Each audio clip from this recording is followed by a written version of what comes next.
Donc je répète, je vous invite à vous asseoir, nous allons commencer. C'est ça ou c'est le repas qui sera à devoir être sucré? Ce que je pense que tout le monde veut éviter.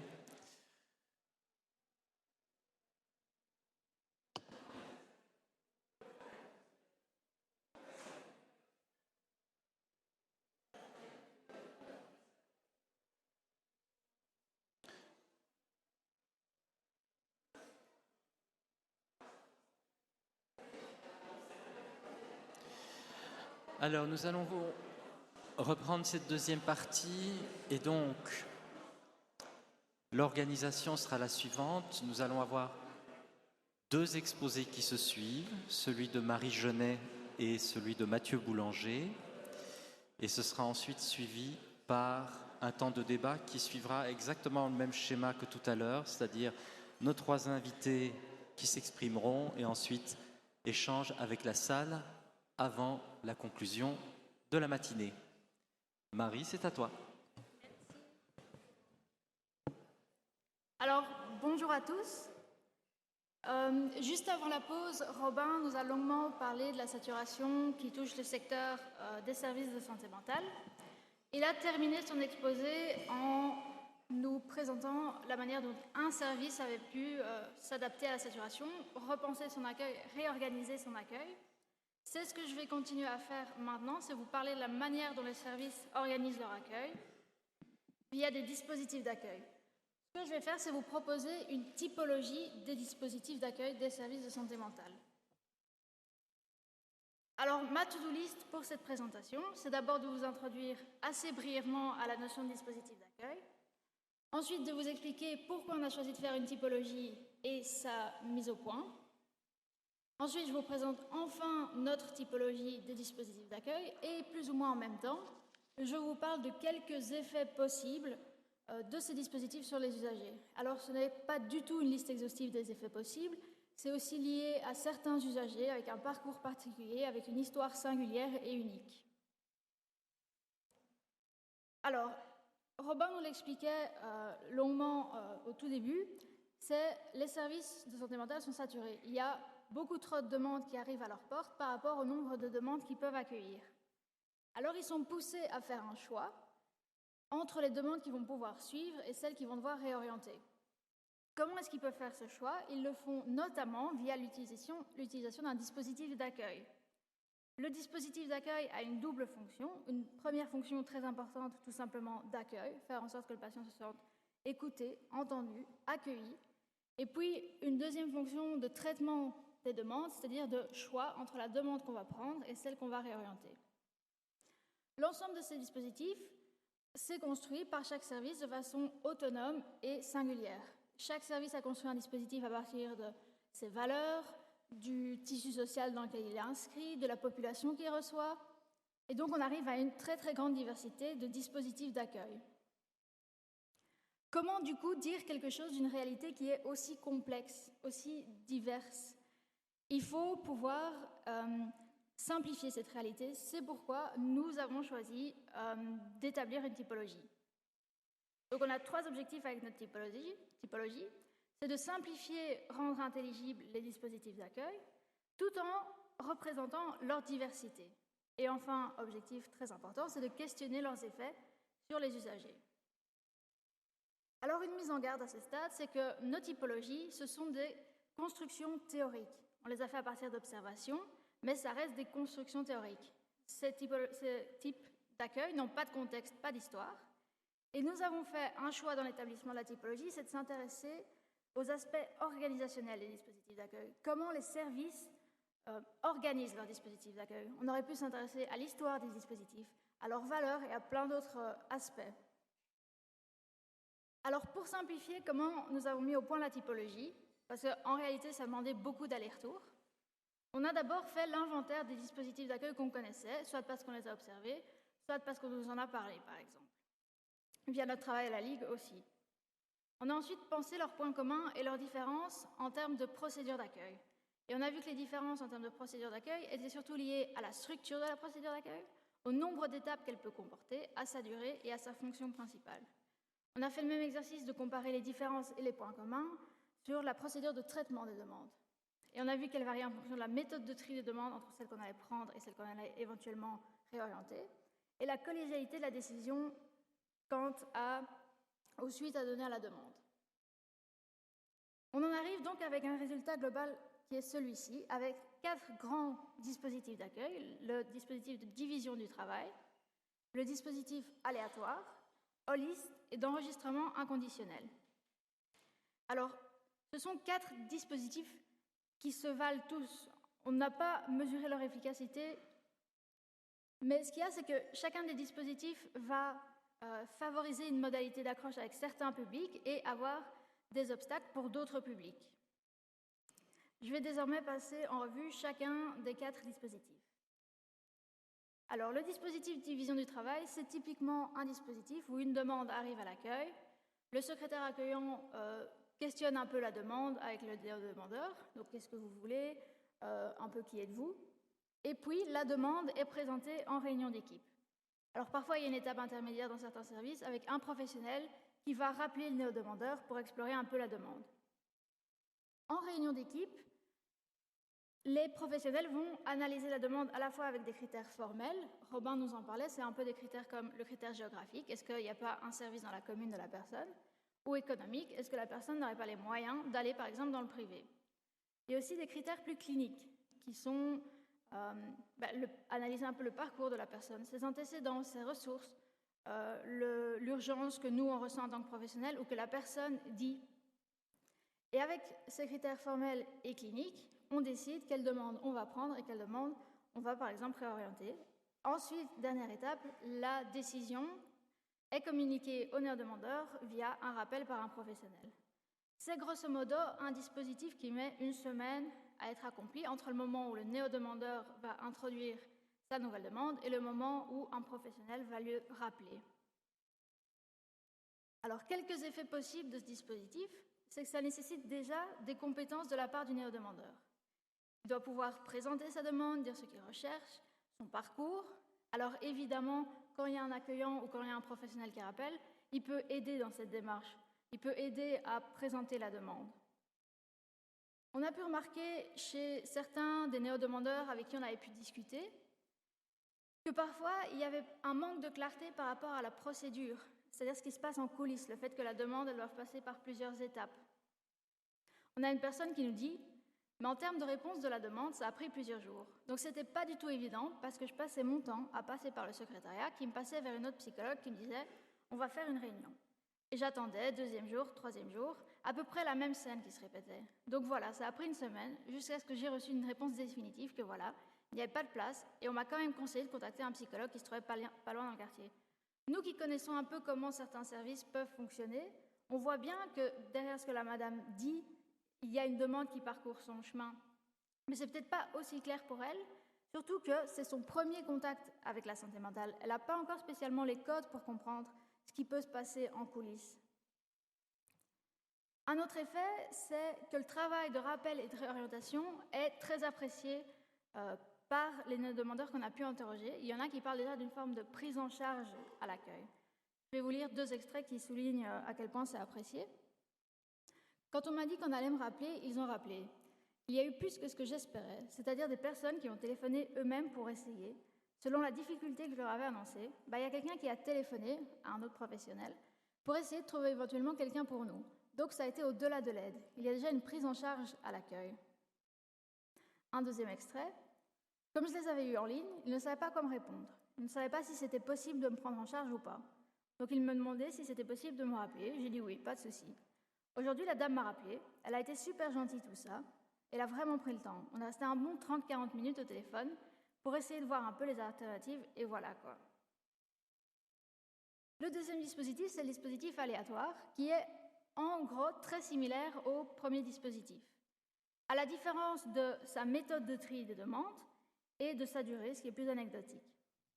Mais donc dans ce service, à la réunion d'équipe, ou plutôt dans ce dispositif, à la réunion d'équipe, on imagine des professionnels qui peuvent donner un peu une estimation du nombre de places disponibles qu'ils auraient dans les semaines à venir ou la semaine prochaine. Les secrétaires accueillants prennent note de ce nombre de places et ont ainsi une idée de combien de personnes pourraient éventuellement être accueillies. Après la réunion d'équipe, elles vont, les secrétaires accueillantes, prendre les demandes selon l'ordre du premier arrivé, premier service. S'il y a 10 places à prendre, les 10 premiers qui vont appeler vont avoir les places. Pour les autres, ce sera la réorientation. Alors, les effets d'un tel dispositif sont assez similaires forcément au modèle de division du travail. Mais la méthode de tri des demandes qui fait que le moment où on appelle est important peut causer des malentendus. Il y a des personnes qui vont appeler au moment où toutes les places sont prises et qu'on va réorienter. Mais il arrive qu'elles insistent parce qu'elles tiennent à aller dans ce service pour toute une série de raisons qui sont valables. Et alors on peut leur dire « rappelez plus tard ». Quand l'accueillant dit « rappelez plus tard », ce qu'il dit en fait, c'est « rappelez peut-être la semaine prochaine ou dans 2 semaines, au moment où les quotas ne seront pas remplis, au moment où on aura peut-être encore de la place ». Mais ça, le néo-demandeur ne peut peut-être pas le comprendre. Peut-être que lui, il entend « ah, ok, donc peut-être que je suis sur liste d'attente en fait ». Ou il peut entendre « peut-être que, en fait, j'ai déjà appelé une fois, on m'a déjà entendu, donc ma demande est prioritaire par rapport à une demande qui va appeler plus tard ». Et donc, il y a des malentendus des deux côtés, des choses qui ne sont pas tout à fait explicitées et qui créent du coup des malentendus. Donc, j'ai 2 exemples ici. Donc, j'ai fait la demande dans ce service et évidemment, 7 mois plus tard, j'ai toujours rien. Chaque fois, ils me répondent la même chose parce que je pense qu'ils ne font pas les démarches. Encore aujourd'hui, ils disent « ah, je dois faire la demande parce que… ». Déjà, ils me disaient ça en novembre et décembre. 2e extrait. Mais de 3 à 6 mois, je les ai contactés régulièrement, mais ils étaient tout le temps très très remplis. Aujourd'hui, on a pu même me proposer d'être mise sur liste d'attente, ce que la dernière fois, je n'avais même pas droit. On ne m'avait pas proposé ça avant, je trouvais déjà que c'était bien. Alors, un 3e dispositif, c'est le dispositif Holist. C'est typiquement le dispositif de permanence accueil, où les gens peuvent se présenter et être reçus par un professionnel qui va déjà explorer la demande, pouvoir faire une première analyse et décider en général des suites qui seront à donner à cette demande, que ce soit un entretien d'accueil 1 semaine plus tard ou une réorientation. Pour le demandeur, c'est assez instantané. Il y a quelqu'un qui est là avec lui pour lui expliquer ce qui se passe. Alors, comment se fait le tri entre les demandes qui vont être prises et celles qui vont être réorientées ? Déjà, en partie, par les néo-demandeurs en salle d'attente. On imagine bien que la personne qui arrive et qui voit que la salle d'attente est pleine, c'est possible qu'il fasse demi-tour et qu'il se dise « je reviendrai éventuellement plus tard ». Alors, quels sont les effets du dispositif Holist ? Déjà, ça nécessite en fait assez peu de compétences de la part du néo-demandeur. Entre guillemets, se présenter suffit, même si on sait que se présenter, pousser la porte dans le système, ce n'est pas non plus très simple.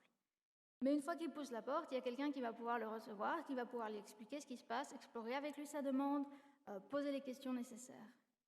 Et donc là, on a une personne qui réfléchit, qui met les mots sur ce dispositif d'accueil Holist et qui dit « c'est accessible à tout le monde, sans carte d'identité, sans preuve, sans rien ».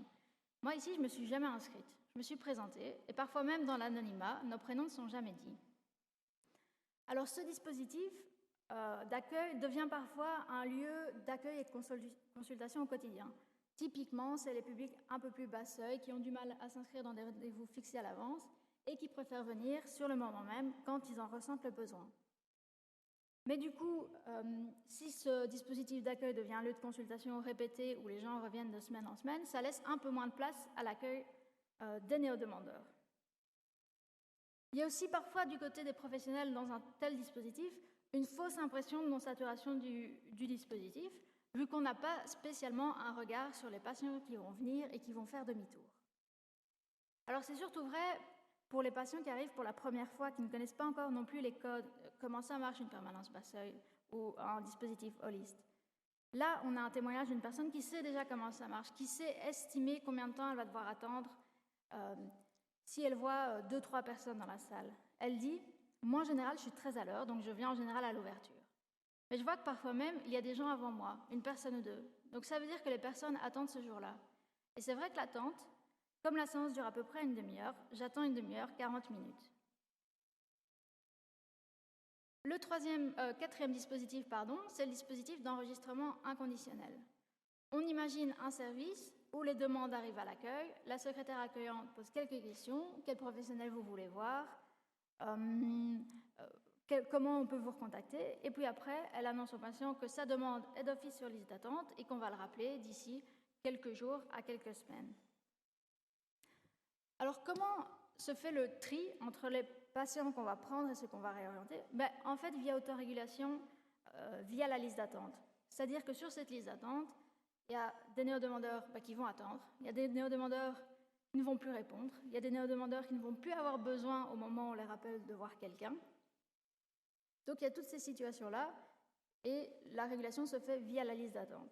Alors, quelques effets de ce dispositif, c'est déjà que toutes les demandes sont prises. Il y a très peu de tri au moment où les demandes sont reçues, à l'exception des demandes qui ne sont clairement pas pour un SSM. On imagine par exemple une demande d'hospitalisation. Ça nécessite aussi peu de compétences de la part du néo-demandeur, qui ne doit pas spécialement pouvoir présenter sa demande en profondeur et qui ne doit pas aussi, entre guillemets, susciter une sorte d'intérêt chez les cliniciens pour que cette demande soit celle qui paraisse être celle qui doit être prise en priorité par rapport à d'autres. Il y a aussi un effet potentiellement rassurant de la liste d'attente. Nous, quand on était à l'accueil des services pour des périodes d'observation, c'était pas rare d'entendre un néo-demandeur qui demandait « Mais est-ce que vous avez une liste d'attente ?» Parce que c'est parfois rassurant de pouvoir être inscrit sur une liste d'attente, d'avoir une place quelque part. On a quelqu'un qui nous dit tout simplement « Je suis sur liste d'attente et elle est longue, mais dès qu'ils me contacteront, la suite arrivera rapidement. » Alors, un autre effet, c'est quand l'attente est trop longue et qu'on reste sans nouvelles du service, il peut, chez certains néo-demandeurs à qui on a parlé, avoir une perte de confiance. Ce qui se passe, c'est que le service a dit aux néo-demandeurs « On vous rappelle d'ici 2 à 3 mois ». C'était une indication de la part du service, une estimation. Mais le néo-demandeur a vu ça comme quelque chose de vrai. Donc, quand au bout de 3 mois, il n'a pas reçu de nouvelles, il a perdu confiance. Donc, le néo-demandeur dit « Ils m'ont dit que dans un délai de 2 mois, ils allaient me rappeler. J'espérais être appelé, j'ai fait confiance à leurs paroles et j'ai attendu. Je n'ai pas cherché ailleurs, je n'ai pas cherché une alternative, j'ai perdu confiance. » Ce que ce néo-demandeur met en avant, en fait, c'est, on va le voir avec l'extrait suivant, la nécessité d'être tenu au courant. C'est pas grave si après 3 mois, il n'a pas suivi.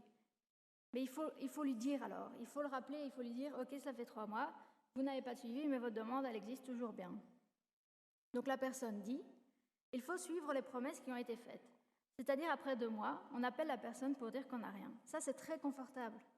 Quand on dit qu'on va vous rappeler dans un délai de 2 mois, alors dans 2 mois, il faut rappeler la personne pour donner un rendez-vous ou dire malheureusement, on n'a pas encore de rendez-vous. J'en finis ici avec la présentation des 4 dispositifs et des quelques effets possibles chez les usagers. Et je reviens aux dispositifs tels qu'ils sont dans la réalité. Dans la réalité, il y a 3 mots qu'il faut retenir et qui sont beaucoup plus complexes. Ils font en sorte que les services s'adaptent constamment et fassent preuve de créativité. Alors pourquoi est-ce que les dispositifs sont plus complexes? Parce que dans la réalité, il n'y a aucun dispositif d'accueil qui colle à 100% au dispositif qu'on a présenté. Ils empruntent un peu de chacun, ils s'adaptent constamment. Il y a aussi des services où il y a plusieurs dispositifs d'accueil en même temps. Il y a l'équipe enfant qui fonctionne d'une certaine manière, l'équipe adulte qui fonctionne un peu différemment. Il y a aussi des dispositifs différents selon comment la personne arrive. Si la personne téléphone, ça va peut-être être un dispositif plus de division du travail. La demande va suivre son cours. Si la personne se présente directement à la permanence accueil, il va bien falloir ou plutôt au secrétariat, il va bien falloir la recevoir. Et là, c'est plus de l'ordre de la permanence. Alors, les dispositifs doivent également s'adapter constamment. S'adapter d'abord à un contexte, par exemple à la saturation, qui semble parfois être un peu plus forte, qui est perçue comme étant un peu plus forte à certaines périodes. Alors on a des services qui se disent « Ok, maintenant la saturation, elle est forte, on va mettre en place une liste d'attente. » Et puis on se rend compte que cette liste d'attente, elle s'allonge, elle n'a plus tellement de sens. Et donc voilà, ça c'est une manière aussi d'adapter son dispositif et de devoir le repenser constamment. Il y a aussi l'adaptation, bien sûr, au cas par cas, au néo-demandeur qu'on a face à soi. Il y a une espèce d'accordage entre ce que le service peut proposer et ce dont le néo-demandeur a besoin. Il y a aussi tout un tas d'exceptions, parce que l'accueil des SSM, c'est aussi d'autres formes d'accueil. C'est des activités collectives, c'est des permanences dans des lieux de lien, dans des maisons vertes, et les gens peuvent aussi arriver par ce dispositif. Et quand quelqu'un participe à une activité collective et qu'on remarque qu'elle ne va pas bien, elle a déjà un pied dans l'institution, on ne va pas la renvoyer ailleurs. Il y a aussi tous les cas, par exemple, des urgences qui arrivent à la porte des SSM et qu'il faut bien accueillir, entre guillemets, et accompagner vers un service autre qui va pouvoir gérer cette urgence. On imagine une équipe mobile, un hôpital. Donc il y a vraiment énormément d'exceptions. Alors, cette complexité, Et enfin, ces exceptions, ça demande énormément de créativité de la part des services qui doivent constamment se réinventer. Complexité, adaptation, créativité, ça mène à une très très grande diversité de dispositifs d'accueil. Et c'est vraiment une richesse parce que Mathieu va nous le montrer maintenant. Il y a aussi une diversité de publics, une diversité de besoins et une diversité de logiques d'accès aux services de santé mentale. Donc, une diversité de dispositifs qui répond à une diversité de publics, de besoins et de logiques d'accès. Donc, on comprend toute la richesse d'avoir cette diversité, de la maintenir et de ne pas généraliser un modèle. Parce que tout modèle va faciliter certaines modalités d'accroche, va poser des obstacles à d'autres publics. Donc voilà, c'est vraiment, le mot de la fin, c'est une diversité de dispositifs qui répondent vraiment à une diversité de publics et de besoins, et c'est ce que Mathieu va pouvoir vous montrer maintenant. Voilà.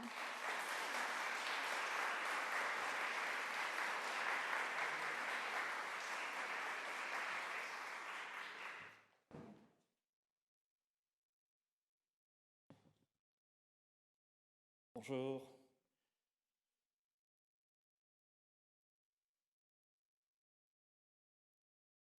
C'est parti. Bon, c'est à mon tour. Bonjour à toutes et à tous. Merci d'être venus si nombreuses et si nombreux pour cette matinée d'études. Merci à Marie et Robin pour leur présentation. Donc voilà, c'est à mon tour de m'atteler à la tâche. Dans la continuité des exposés de mes collègues, je vais vous parler de ces personnes, du coup, qu'il y a derrière les chiffres que Robin a présentés ce matin, et des personnes qui rencontrent les différents types d'accueil des SSM que Marie vient de présenter. En fait, plus précisément, c'est pas moi qui vais parler de ces personnes, ce sont ces personnes qui vont parler. Parler, mais de quoi? De leurs expériences d'accès et d'inaccès aux soins. Pendant 3 mois, nous avons réalisé une série d'entretiens semi-directifs par téléphone avec ces gens avec qui les accueillants et les accueillantes des SSM sont en contact tous les jours lorsqu'ils répondent justement au téléphone. Avec la collaboration de 12 SSM, nous avons pu discuter et échanger avec 32 personnes qui formulaient une nouvelle demande dans un de ces 12 services. 5 d'entre eux ont répondu à une deuxième sollicitation de notre part, en général 1 à 2 mois après notre premier échange, pour nous parler du coup de l'avancée de cette première demande dans ce service. Voilà, avant de commencer et d'entrer dans le concret, il faut avant tout du coup éclaircir le point des biais méthodologiques de cette recherche. Avec qui est-ce qu'on a parlé, ou plutôt avec qui est-ce qu'on n'a pas pu parler? On peut ranger du coup ces personnes en 3 grandes catégories. Premièrement, les personnes qui n'appellent pas, simplement les SSM qui n'osent pas ou qui appellent ailleurs dans d'autres types de services. Les personnes qui n'ont pas accepté de répondre à l'enquête lorsqu'elle était proposée par l'accueillant ou l'accueillante, parce qu'elle ne se sentait pas capable ou simplement parce qu'elle n'en avait pas envie. Et troisièmement, les personnes à qui les accueillantes ne proposaient tout simplement pas de participer à la recherche parce qu'elles estimaient que la personne était en trop grande souffrance ou parce que barrière de la langue, etc., etc. Donc il faut garder à l'esprit que même si on a récolté des récits d'une grande richesse empirique, on n'a pas pu dialoguer avec certains publics et donc on ne peut pas en présenter les témoignages. Parmi eux, on a les personnes sans papier, par exemple, les personnes en grande précarité, les sans-abri, les toxicomanes, etc. Tout un public qui porte en lui seul une grande diversité d'expériences et d'accès aux soins et qui mériterait, pour les étudier, un financement de recherche à part entière. Quoi qu'il en soit, ces 32 personnes interrogées l'ont été suivant notre guide d'entretien que nous avons construit autour de 3 grandes thématiques. Donc premièrement, accès et motivation. À travers, du coup, on a posé les questions de pourquoi ce service et pas un autre. Est-ce que la situation géographique du service compte beaucoup pour vous? Si ce service ne devait pas être disponible, quelles autres ressources pensez-vous solliciter? Deuxième grande thématique, la thématique des attentes envers le service. Donc quel type de soutien vous souhaitez? Combien de temps imaginez-vous fréquenter ce service? Voilà, c'est vraiment des exemples de questions, parce qu'il y en a quelques-unes d'autres. Et enfin, troisième grande thématique de notre guide d'entretien, le parcours d'accueil. Pouvez-vous me décrire votre parcours jusqu'au premier contact avec le service, ou encore avez-vous contacté d'autres services? Voilà, tout ça qui nous permet finalement d'en savoir un peu plus sur le parcours des personnes qui appelaient les SSM et les manières dont elles s'imaginaient le soin. Donc après réécoute, retranscription et relecture de nos 200 pages d'entretien, ces 3 catégories de questions ont engendré 3 catégories d'analyse adaptées en fonction des réponses récoltées. Donc premièrement, la grande thématique d'analyse des cheminements d'accès jusqu'au SSM. Donc on pose la question, en regardant nos entretiens retranscrits, de savoir quels critères ont été mobilisés dans le choix du service, de quel type de demande s'agit-il, le choix du service s'y rapporte-t-il, quel sentiment d'urgence ressenti, quelle incidence sur le choix. Deuxièmement, les imaginaires du soin, de santé mentale et du secteur, donc quels imaginaires des pratiques de soins et quelles connaissances du secteur, et quelles attentes vis-à-vis du service, ou tout du moins de son accueil. Et enfin, les rapports à l'attente et à la réorientation, quelles pratiques d'attente, quelles alternatives en cas de réorientation et comment sont vécues l'attente et la réorientation. Ce sont ces 3 grands cadres d'analyse que l'on va suivre et utiliser tout au long de cette présentation. Ce sont 3 grands cadres d'analyse avec lesquels nous avons cherché à comprendre quelles sont les différentes logiques d'action, les différents types de rationalité de nos interlocuteurs quand il s'agit de penser l'accès à un service de soins de santé mentale.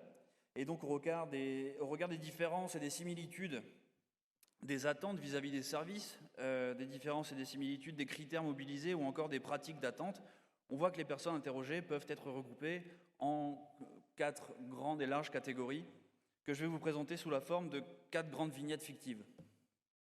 Voilà, je vous présente Marius, Yasmina, Fabio et Clémentine. Chacune de ces vignettes est représentative d'un type de cheminement rencontré lors de notre enquête.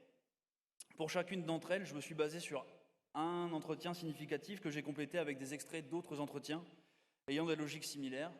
Donc chacune des vignettes présentées ici peut être constituée de 2, 3, voire 4, même 5 entretiens. Tout est bien entendu anonymisé. Les prénoms ne sont pas les vrais prénoms, vous en doutez, des personnes interrogées. Aucun nom de service de santé mentale n'est mentionné. Et les voix que j'espère vous allez entendre correctement ne sont pas les voix de nos interlocuteurs. On va donc commencer avec Marius, 66 ans, professeur de lettres, qui a une demande de psychiatre pour sa fille de 24 ans. Et attention, moment de vérité au niveau du son, normalement ça devrait sortir des télés.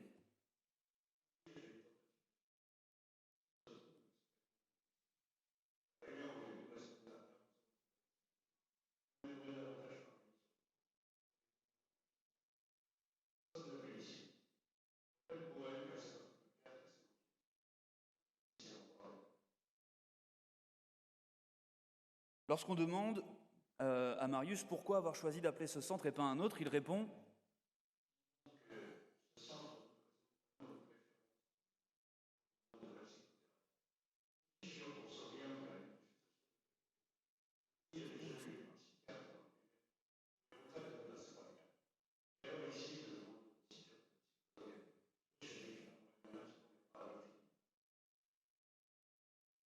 les principaux critères de choix de Marius dans son cheminement d'accès sont la confiance qu'il accorde aux personnes qui lui ont conseillé ce service, ses amis, ses collègues, sa famille, mais aussi la spécificité du service qu'il a appelé, le fait qu'il y ait plusieurs psychiatres et psychologues l'intéresse particulièrement. Quand on lui a demandé si la distance et si le coût avaient une importance dans le choix du service, il nous a expliqué qu'il fait déjà tellement de routes pour les différents soins de sa fille que la distance n'a pas vraiment d'importance. D'ailleurs, il sait que le service se trouve en région bruxelloise, mais ne sait pas précisément où il se trouve. Le sentiment d'urgence est mentionné ici, car on le verra petit à petit, on suppose qu'il a une influence dans le parcours des usagers. Lorsqu'on interroge Marius sur ses attentes et sur ses imaginaires du soin de santé mentale, il explique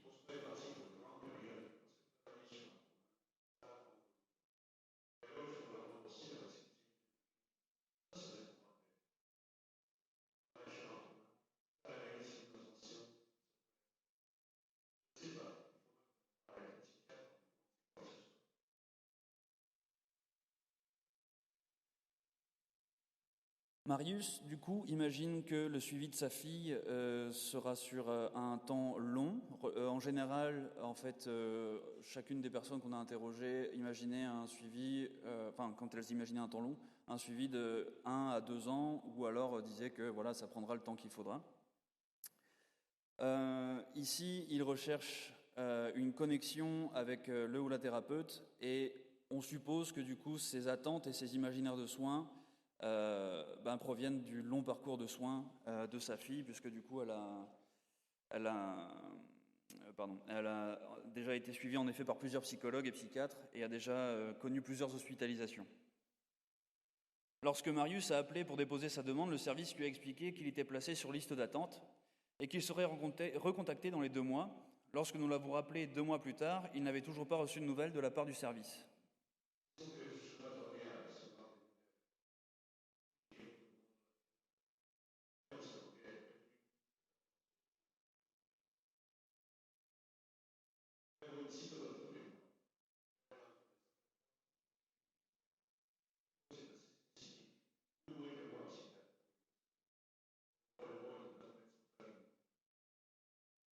Ça va au niveau du son, vous comprenez un peu quand même ce qu'il dit ? Oui ? Ok, ça va, on est parti. Il nous expliquera qu'il compte attendre encore, puisque de toute façon, trouver un psychiatre se révèle être très difficile, mais qu'il a quand même une petite désillusion de ne pas avoir été prévenu que l'attente serait plus longue que prévu. Selon lui, donc, d'après sa propre grille de lecture, cette attente représente un danger pour des problèmes qui peuvent s'aggraver avec le temps. Finalement, dans les rapports à l'attente, on explore 3 dimensions. Les réactions et sentiments face à l'attente ou la réorientation. Donc ici, on a une perte de confiance envers le service, ou en tout cas une baisse de confiance. En deuxième, on a les ressources face à l'attente. Donc ici, sa fille a des suivis en parallèle avec du coup le médecin de famille et un psychologue. Et enfin, les alternatives disponibles et ou choisies par la personne. Donc ici, il attend, il décide et voire est contraint d'attendre une place dans ce service dû à la liste d'attente et au manque crucial de psychiatres. Et donc on passe... Ah oui, c'est vrai. Là, j'ai du coup une première ligne, attention, d'un tableau typologique. Donc voilà, il va se former comme ça, avec une première colonne qui va donc regrouper, comme je l'ai expliqué, les critères de choix et le degré de sentiment d'urgence de la personne que j'ai présenté. Dans la deuxième colonne, la durée imaginée, le type de thérapie ou de thérapeute demandé ou attendu, et l'origine des imaginaires et des attentes de la personne présentée. Et enfin, en troisième colonne, je viens de le présenter, conséquences de la saturation des services, ressources et alternatives. Donc voilà, c'est un petit tableau qui va se construire au fur et à mesure des présentations des vignettes. Donc on passe ensuite à Yasmina, 37 ans. Elle appelle pour ses 2 enfants de 10 et 8 ans. Elle est mère au foyer, ses revenus viennent du CPAS et sa demande, elle veut un psychologue enfant pour ses 2 enfants. Une dispute familiale entre frères et sœurs et je demandais un suivi parce qu'il y a eu un drame. Un de mes fils a été poussé par la fenêtre par sa sœur. Voilà, je ne veux pas qu'il y ait une haine qui se construise entre eux. Il doit avoir un suivi. C'est pas 6 mois ou 1 mois après que ça peut être fait non plus. Là, c'est vraiment une urgence, quoi. J'ai pas envie que des enfants attrapent un mal-être en eux. L'accident dont elle parle s'est passé 5 ou 6 mois avant notre échange. Elle a peur que les conséquences de cet accident ressortent au moment de l'adolescence de ses enfants et que son fils accuse sa fille d'avoir voulu le tuer. Ce n'est pas la première fois qu'elle appelle ce service, chez qui elle dit avoir déjà déposé plusieurs demandes qui n'aboutissent pas depuis maintenant quelques mois. Et à nouveau, au moment de notre appel, Yasmina a été réorientée pour cause de saturation du service. Malgré les propositions de réorientation du service, elle n'en démord pas, elle veut ce centre-là.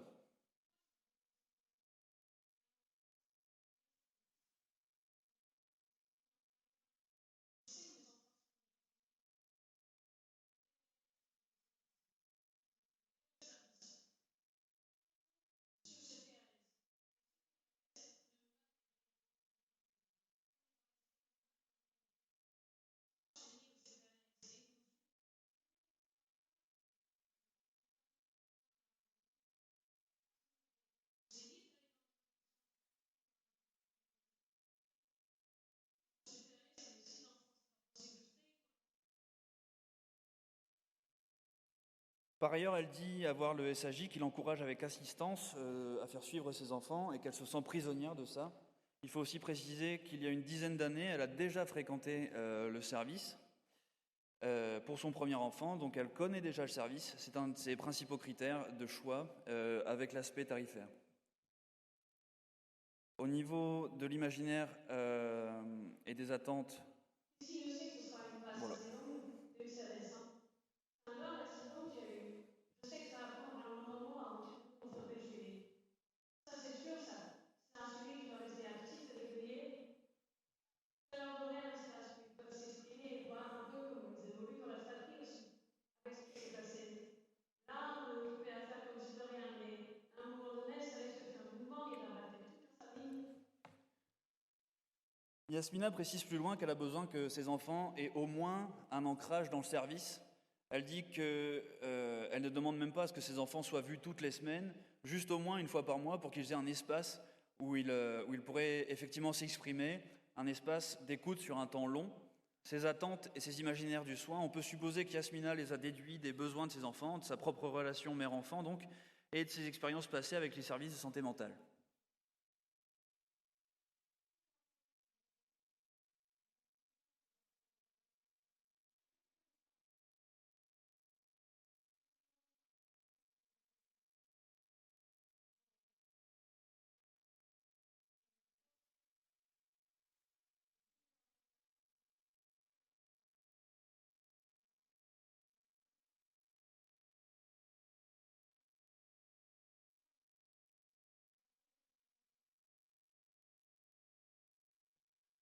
Nous avons eu l'occasion de contacter Yasmina environ 2 mois après notre premier échange. Elle nous a donc expliqué qu'après un ultime essai dans ce SSM, celui de sa commune, elle a une nouvelle fois reçu une réponse négative, suivi une réorientation. Elle a donc décidé de faire ses propres recherches sur Internet et d'appeler un service de santé mentale dans une commune limitrophe de la sienne. Ce même SSM qui l'a réorienté dans un autre SSM, dans une autre commune limitrophe à sa commune. Son garçon a pu y être pris en charge et sa fille doit attendre qu'une autre place se libère au sein de ce service. Au bout du compte, elle dit avoir été déçue par le service de sa commune. Elle pense que l'accueil a changé depuis qu'il y a eu un changement d'équipe.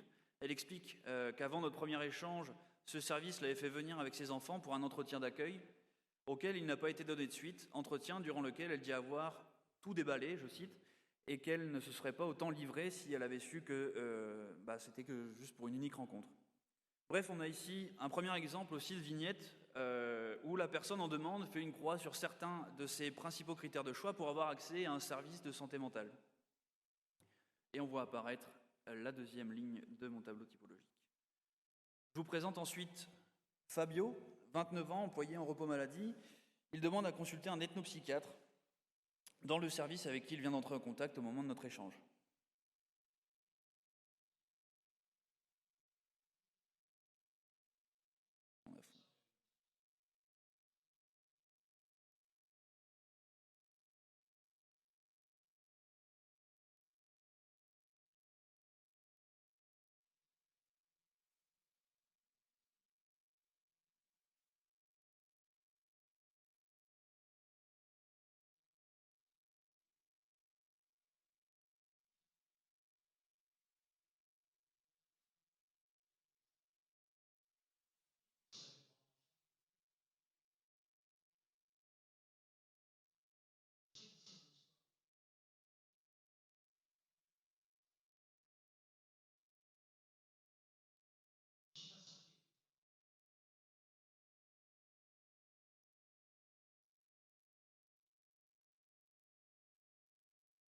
Fabio fait partie de ceux qui savent ce qu'ils ne veulent pas, en comparaison avec leurs précédentes expériences dans le soin de santé mentale.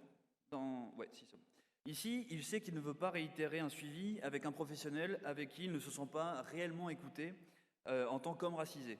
Concernant les tarifs du service ou la distance pour y accéder, Fabio n'y accorde que peu d'importance. Je cite, « Comme il y avait cette approche de plus en plus que les autres psychologues ne proposaient pas, ça ne m'aurait pas dérangé de payer le prix. Je suppose que c'est un centre social, donc je ne m'imaginais pas que ça allait être des prix exorbitants. Enfin, je ne sais pas. » Fin de citation. Par ailleurs, on suppose ici un sentiment d'urgence qui varie en fonction des épisodes de crise de Fabio, donc modéré au moment de l'appel. Je vais faire un petit aparté sur ce sentiment d'urgence, même si j'y reviendrai en fin de présentation. En fait, on a remarqué que quand même une grande tendance dans nos échanges avec les personnes en demande, c'est que le sentiment d'urgence ressenti va largement faire varier la solidité de leurs critères de choix. C'est-à-dire que plus le sentiment d'urgence va être élevé pour quelqu'un qui au départ voulait un suivi dans un service particulier, plus cette personne aura tendance à délaisser ses critères au profit d'une prise en charge rapide. Par exemple, renoncer à avoir un service proche de chez elle ou renoncer à avoir un service avec des spécificités qui lui correspondaient. J'y reviendrai du coup plus tard. Revenons à Fabio et ses attentes et imaginaires du soin. Attends, je vais le lire celui-là parce qu'on entend mal. Pour apprendre à gérer mes émotions et en même temps voir si j'ai pas une maladie mentale en plus d'un petit trouble de l'humeur, c'est vraiment pour essayer de comprendre ça. C'est même pour ça que je cherche un suivi régulier, c'est pour m'aider, pour ne plus être bloqué par mes émotions, par mes troubles ou par mon passé. C'est pour ça que j'ai vraiment besoin de parler à quelqu'un qui peut me comprendre. C'est extrêmement pénible de trouver une écoute, enfin pas n'importe quelle écoute, une écoute de qualité, une écoute qui nous convient. On l'a dit, on devine que Fabio exprime ses besoins, temps long, compréhension de la thérapeute, en fonction de ses précédentes expériences dans le secteur du soin de santé mentale. Il nous explique d'ailleurs qu'en attendant qu'une place se libère dans le service dans lequel il veut un suivi, il consulte les psychologues des permanences des hôpitaux lorsqu'il se sent en crise. Je pense qu'entre le moment où j'ai la bourre, enfin, on est quand même en détresse, et le moment où on attend une réponse, c'est une attente horrible, c'est une attente extrêmement longue, qui peut être, comment dirais-je, dévastatrice. D'autant plus que, finalement, on dit qu'il n'y a pas de place. Souvent, alors, je suis découragé pendant quelques semaines ou quelques mois. Alors, quand ça va vraiment pas, je me paye une nuit à l'hôpital.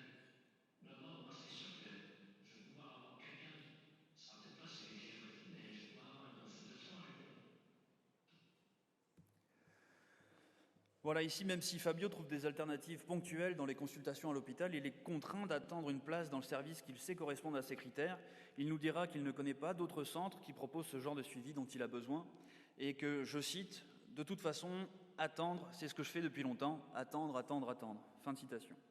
Pour terminer, on va découvrir donc la dernière vignette, celle de... troisième ligne de tableau typologique que je présentais en toute fin. Donc voilà, Clémentine, 23 ans, étudiante en médecine, qui fait une demande pour un ou une psychologue. Il y a un moment, j'ai consulté un psychiatre. On m'a diagnostiqué bipolaire. Et donc, on m'a demandé d'avoir un psychiatre-avis et d'être suivi parallèlement par un psychologue. J'ai besoin d'un suivi sur le très très long terme, potentiellement à vie. Donc, j'essaie de trouver quelqu'un coûte que coûte pour essayer d'aller mieux, parce que là, il faut que je sorte de là où j'ai fini mentalement. Concernant son chemin d'accès jusqu'au service, où elle appelle, elle répond Le psychiatre a donné une liste. En fait, j'ai appelé tout le monde. Il y en a qui ne répondaient pas, enfin des SSN qui ne répondaient pas, et d'autres qui m'ont envoyé vers d'autres SSN. Du coup, il m'a guidé régulièrement le numéro, sachant même plus trop où j'appelais, et voilà, je posais des questions et je demandais un suivi psychologique. On m'a envoyé vers toute l'Europe. Et donc aujourd'hui, ce service-là, je les ai en ligne et ils vont me rappeler. Aujourd'hui, on peut encore suivre, je n'ai plus rien à faire spécialement, c'était trop. Je veux juste de l'aide en fait. Donc voilà, au niveau des critères de choix de Clémentine, eh bien en fait, elle fait confiance en son psychiatre qui lui a donné une liste de services, liste du coup sur laquelle elle va se reposer et appeler toute la liste jusqu'à ce qu'elle trouve quelqu'un. Elle a son critère principal, c'est le critère économique. Elle n'a pas les moyens de se payer quelqu'un dans le privé, et on devine qu'elle a un sentiment d'urgence relativement élevé. Mais je veux qu'il propose des solutions concrètes. Je comprends bien que je dois accepter la situation, ce genre de choses. Mais moi, il faut me dire ce que je dois faire en fait. Parce que c'est bien de savoir qu'il y a un problème. C'est bien de l'accepter. Mais c'est bien aussi de savoir, ok, je vis avec ça, maintenant, qu'est-ce que j'en fais? Parce qu'étant plus jeune, j'ai déjà eu un psy. Je l'ai fui extrêmement vite. Il était très gentil, etc. Mais quand je lui parlais de mes problèmes familiaux, il me disait à chaque fois, à chaque séance, oh, mais il faudrait attendre un peu de temps. Comme Fabio, Clémentine fait partie de ceux qui savent ce qu'ils ne veulent pas en comparaison avec leurs précédentes expériences dans le soin de santé mentale. Ici, elle veut quelqu'un qui lui propose des solutions concrètes. Allez, au-delà de la compréhension des choses et de l'acceptation, c'est quand même violent parce qu'il se dit merde, je suis tout seul en fait. Et aussi on ressent être une nouvelle personne au téléphone. En fait, c'est ça qui est violent parce que elle est si pour rien. C'est pas comme si je pouvais prendre le téléphone et crier sur elle, je fais mal du travail. Non, même pas.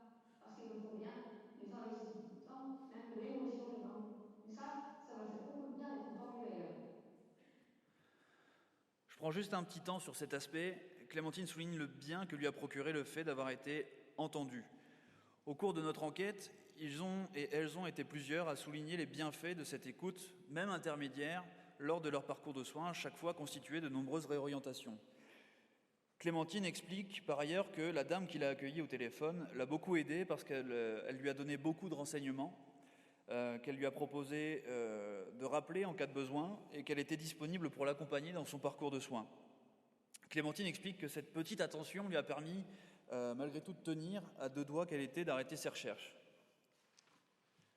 Donc voilà, après avoir écouté nos 4 vignettes, on se retrouve face à ce tableau typologique.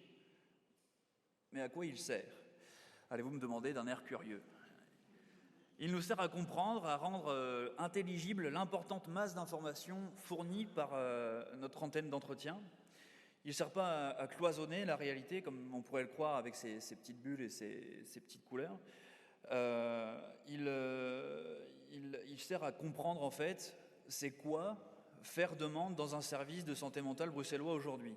Et donc, rapidement,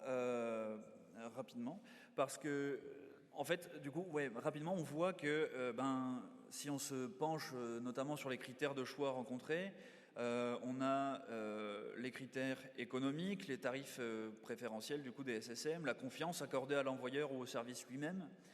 Si par exemple la personne a déjà fréquenté ce service par le passé, on a les critères géographiques qui ne sont pas repris ici mais qui ont été bien présents durant notre enquête. Et alors, ce tableau nous propose aussi plusieurs tendances, notamment ce lien entre choisir un service pour ses spécificités et être contraint d'attendre une place qui s'y libère. Les demandes des personnes qui désirent être prises en charge par un service ou un thérapeute particulier sont généralement prêts à être inscrits sur une liste d'attente, ou si elles sont réorientées pour cause de saturation, sont prêtes à attendre quelques semaines, voire quelques mois avant de retenter un appel. On a aussi déjà bien noté ce lien qui apparaît au fil des entretiens entre du coup ce sentiment d'urgence élevé et l'abandon progressif des critères de choix. Et donc voilà, en seulement quelques vignettes, on voit que le nombre de combinaisons des composantes, des cheminements et des logiques d'accès sont innombrables, d'autant plus qu'ici je me suis basé seulement sur 4 grands types rencontrés, sélectionnés notamment en fonction de la récurrence de leur profil lors des entretiens, mais il y a eu quelques autres cas de figure plus singuliers qui méritent également qu'on s'y attarde quelques secondes. Donc voilà, je vous présente rapidement André. André a besoin d'un suivi psychologique sur le long terme, mais n'a pas les moyens d'aller dans le privé.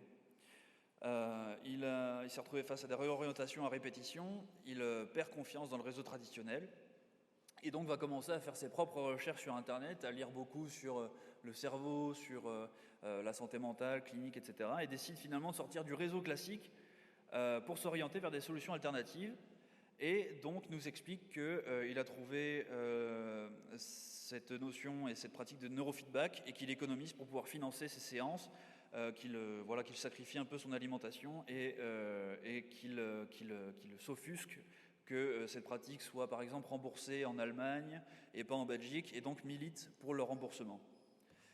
On a aussi Bruno qui souffre de troubles d'angoisse et de dépression, d'abstinence à l'alcool. Il sort de l'hôpital psychiatrique.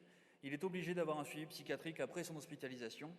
Lui ne comprend pas l'intérêt d'avoir un suivi. Il a été réorienté 3 fois avant d'avoir été mis en contact avec un psy de première ligne, avec qui il avait eu un rendez-vous avant d'abandonner le suivi.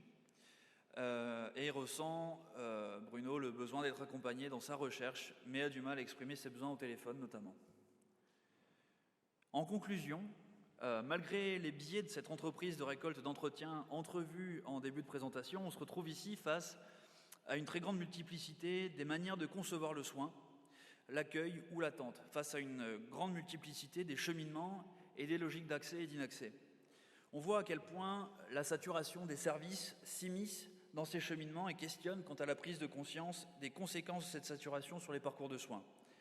Alors je prêche un peu ma paroisse, mais il faut souligner l'importance de la recherche qualitative sur cette multitude de logiques d'accès et pour rejoindre les conclusions de mes estimés collègues, souligner enfin l'importance de garder et même d'encourager une grande diversité des pratiques d'accueil au sein des services de santé mentale bruxellois.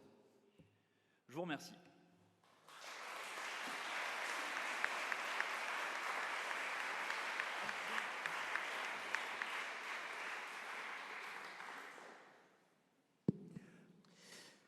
Merci beaucoup Marie et Mathieu. Alors, on a gagné un peu du temps qu'on avait perdu tout à l'heure, donc grand merci pour cette concision. Nous allons donc reprendre la discussion tous ensemble et je vais refaire le tour de mes estimés confrères et consoeurs ici assis à mes côtés, pour prendre ton expression Mathieu, et on va faire dans le sens inverse. Pablo, tu veux lancer les festivités ? Comme ça, ils répondront aux questions de Pauline. Mais je ne vais pas faire de très très longs commentaires. Bon, d'abord, je veux aussi vous féliciter pour le travail que vous avez fait, d'autant plus qu'un travail qualitatif, c'est quelque chose de difficile à gérer, à manager. Je trouve que vous ressortez avec des choses extrêmement pertinentes malgré la diversité, la complexité des situations. Donc, chapeau pour ce travail. En termes de commentaires, mais je ne ferai que réinsister sur le point que j'avais soulevé tout à l'heure avec Robin. Le travail que Marie, tu fais montre à quel point il y a une diversité de pratiques en matière d'accueil des demandes. Tu présentes quelques modèles, mais en plus on sait bien que parfois on pratique plusieurs modèles dans le même service en fonction des moments. On tâtonne, on cherche. Mais donc je comprends tout ça très très bien, mais c'est justement, ça montre que ce phénomène de saturation, parce qu'on a la sensation d'être saturé, correspond en réalité à des tas de choses encore extrêmement différentes. Donc ce travail ne fait que illustrer ce que je voulais dire et renforce ma question sur comment est-ce qu'on pourrait, malgré tout, essayer de critériser, objectiver ces choix, ces manières de travailler. Et je veux profiter de l'occasion pour insister sur quelque chose pour éviter d'être mal compris. Ce n'est pas l'idée ici qu'il faut avoir une approche qui soit standardisée au niveau des pratiques. Ce n'est pas l'idée qu'il faut absolument rentrer dans des cadres, sinon ce n'est pas possible. Mais je donnais cet exemple à quelqu'un. Dans mon agenda de travail personnel, je me donne des rendez-vous à moi-même parce que dans mon activité, je viens parler comme ici, j'ai des réunions de travail, j'ai des cours que je donne, donc j'ai des rendez-vous avec des étudiants, des collègues, donc il y a toute une série de choses comme ça qui sont cadrées. Et puis je dois travailler à écrire des articles, faire des analyses, écrire des rapports, et ça se fait juste moi avec moi-même. Pour être sûr que je vais avoir du temps pour ça, je me donne des rendez-vous à moi-même. C'est une bonne idée. Mais après, ça m'arrive évidemment de ne pas respecter ça, de malgré tout déborder et de prendre sur mon temps que je garde pour des activités externes. Pourquoi je donne cet exemple ? C'est parce que je me donne un critère pour garder du temps pour mon travail. Je ne le respecte pas forcément. Je fais des exceptions, je fais même souvent des exceptions. Mais au moment où je fais une exception, je sais que je suis en train de grignoter sur un temps dont j'ai besoin et que par la porte ou par la fenêtre, je devrais le récupérer à un autre moment. Donc, c'est juste pour illustrer que quand on dit qu'il faut être capable d'objectiver les raisons, les critères, etc., c'est premièrement parce qu'on a le droit après de malgré tout se donner de la souplesse dans l'application de ces règles. Mais subitement, on prend conscience qu'on est en train de faire une exception à une règle. Et du coup, on a peut-être la possibilité de se donner des raisons, d'expliquer pourquoi on pense que dans ce cas-là, c'est important de faire une exception. La deuxième raison pour laquelle c'est important d'objectiver ça, c'est parce que, et ça ressort dans le travail de Mathieu, on voit à quel point les quelques cas que tu racontes, les gens ne se sentent pas bien informés sur ce qui se passe. Ils sont prêts à accepter l'idée qu'il y a beaucoup de demandes et que donc on ne va peut-être pas pouvoir... Enfin, il y a des situations qui sont vécues avec plus d'urgence, mais il y a en tout cas toute une série de cas où les gens sont prêts à accepter que ça va prendre un peu de temps. Mais ils aimeraient savoir ce qui leur arrive. Ils sont étonnés de voir qu'au bout de 2 mois, on ne les recontacte pas, ou que quand ils recontactent, ils doivent réexpliquer leur histoire parce qu'on les a un peu oubliés en fait. Mais pour être capable d'informer les usagers, il faut aussi être capable de formaliser les raisons pour lesquelles il y a un retard, il y a un délai, il y a une réorientation.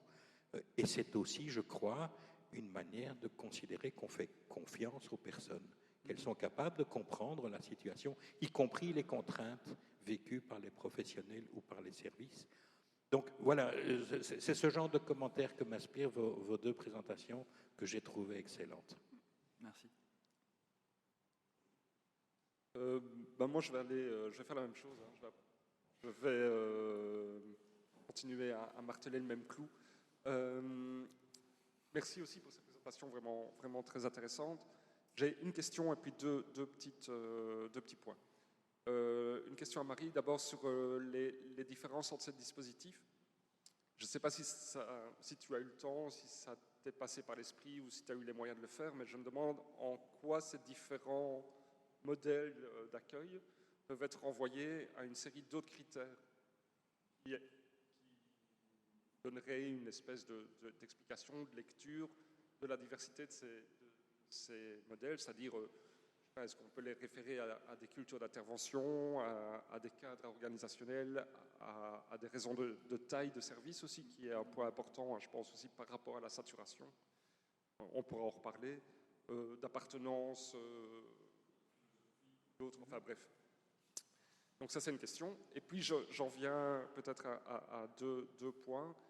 Ce que je ressors de vos présentations est d'abord sur les différents modèles d'accueil, c'est qu'on tourne, en tout cas moi, ce que ça m'inspire, c'est de trouver la voie médiane entre un éclectisme absolu, on fait chacun à sa sauce, et quelque chose de l'ordre quand même d'une modélisation qui ne correspond pas à la mission des secteurs de la santé mentale au sens large, mais qui reste un horizon.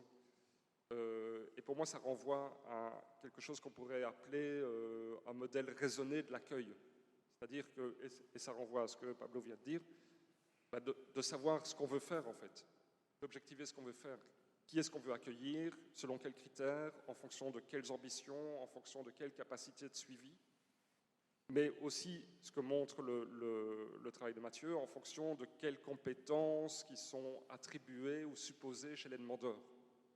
Ce que montre l'expérience des demandeurs, c'est qu'ils sont tous amenés à bricoler, à s'adapter, à prendre en compte des contraintes qu'ils n'avaient pas prises en compte au début, à mobiliser des ressources qui sont plus ou moins présentes.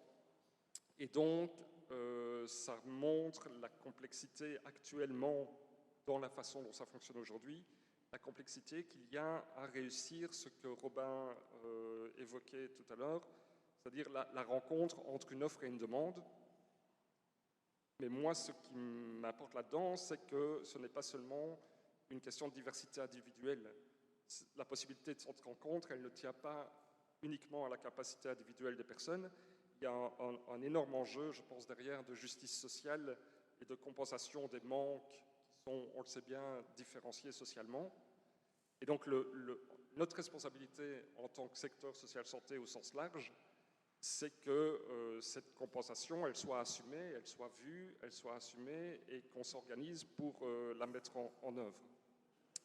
Et donc, ça renvoie, et je finis avec ça, à la question du respect de la diversité, mais aussi de la nécessité de construction d'un minimum de commun dans la façon dont, ici le secteur de la santé mentale, mais ça vaut pour tous les secteurs social santé, puisse faire accueil par rapport aux personnes qui s'adressent à lui. Et donc, ça me semble passer, par exemple, par le fait que le contact humain soit toujours possible, on l'a évoqué tout à l'heure, mais aussi qu'il y ait des réponses minimales dans des délais minimaux, qu'il y ait une assurance de réorientation, quelle qu'elle soit, mais qu'il y ait une réorientation, que ça ne finisse pas comme ça en eau de boudin, et qu'il y ait une transparence du processus qui est en cours par rapport à la demande. Ça me semble être, par exemple, enfin, je ne dis pas que c'est les seuls et que ce sont les bons, mais il me semble qu'on devrait se mettre, on en parlait tout à l'heure avec Yaya, on devrait se mettre à partir de situations objectivées autour de la table de façon intersectorielle pour mettre en place un minimum de critères de base qui permettrait un accueil qui nous semble respectueux et efficace par rapport aux demandes qui peuvent être adressées à l'ensemble du secteur social-santé. Voilà, je crois que j'ai dit l'essentiel de ce que je voulais dire. Merci à tous les deux, encore une fois. On voit comment les dispositifs d'accueil s'adaptent tout le temps, se réinventent tout le temps. Et comme tu disais, Marie, une complexité qui répond à la complexité de la clinique, en fait.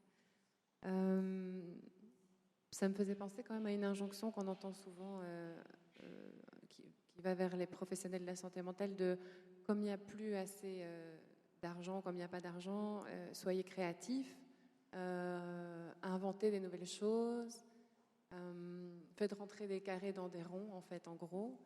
Et je me dis que il y a quelque chose d'absurde en fait de demander au SSM de se réinventer tout le temps, d'être plus créatif, etc. Alors que c'est quelque chose avec lequel en général on sent qu'ils sont assez à l'aise. Et à l'extrême, je me dis que si les règles changent tout le temps, si tout bouge tout le temps, c'est pas du tout comment dire confortable ni pour les travailleurs et on l'a bien vu pour les patients qui cherchent et qui comprennent pas en fait quand les choses sont pas très claires. Et donc, je me demandais comment les SSM peuvent être, en tout cas se sentir soutenus dans le fait de pouvoir proposer un peu de stabilité, des règles un peu stables et plus lisibles, quand à côté de ça, on leur envoie tout le temps finalement le message de se réorganiser. Ça pose la question des priorités aussi, du coup. Pour se réorganiser, de toute façon, il faut des moyens. Et si on est saturé, comment on fait ? Et la question de la saturation, Pablo, tu posais la question tout à l'heure, de manière très pragmatique, pour moi ça revient à des questions d'agenda aussi, c'est-à-dire que l'agenda est complètement saturé, plein, il n'y a plus de place, et il n'y a plus de place pour parler à ses collègues, il n'y a plus de place pour venir à des réunions, il n'y a plus de place pour répondre aux sollicitations de la Ligue, de réfléchir sur notre fonctionnement. Je viens ici en dehors de mes heures de travail. Donc voilà, ça me semble prioritaire quand même de renforcer l'existant. Comme je disais tout à l'heure, je retape sur le clou pour pouvoir avoir un peu d'espace pour penser tout ça.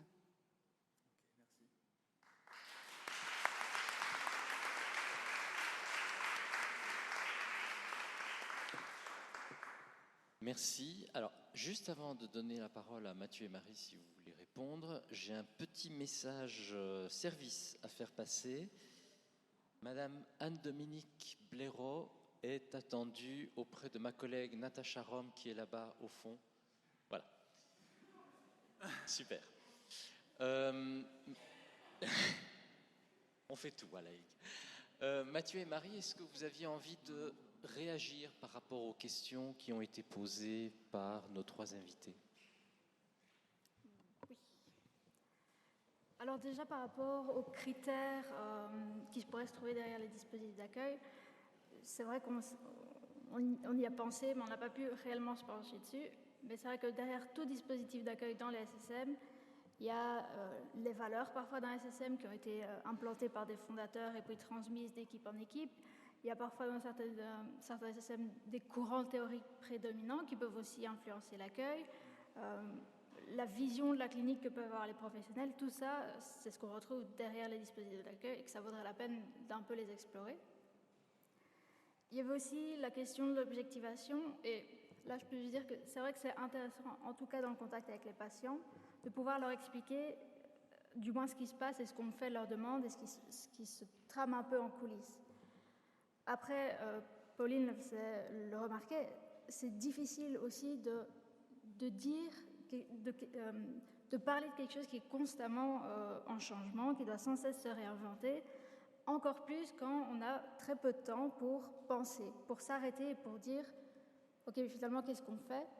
Parce que quand il y a de la saturation, il faut voir des patients, il y a des choses à faire, il y a déjà tellement de réunions que s'arrêter pour penser, pour réfléchir, même avec d'autres SSM, c'est difficile.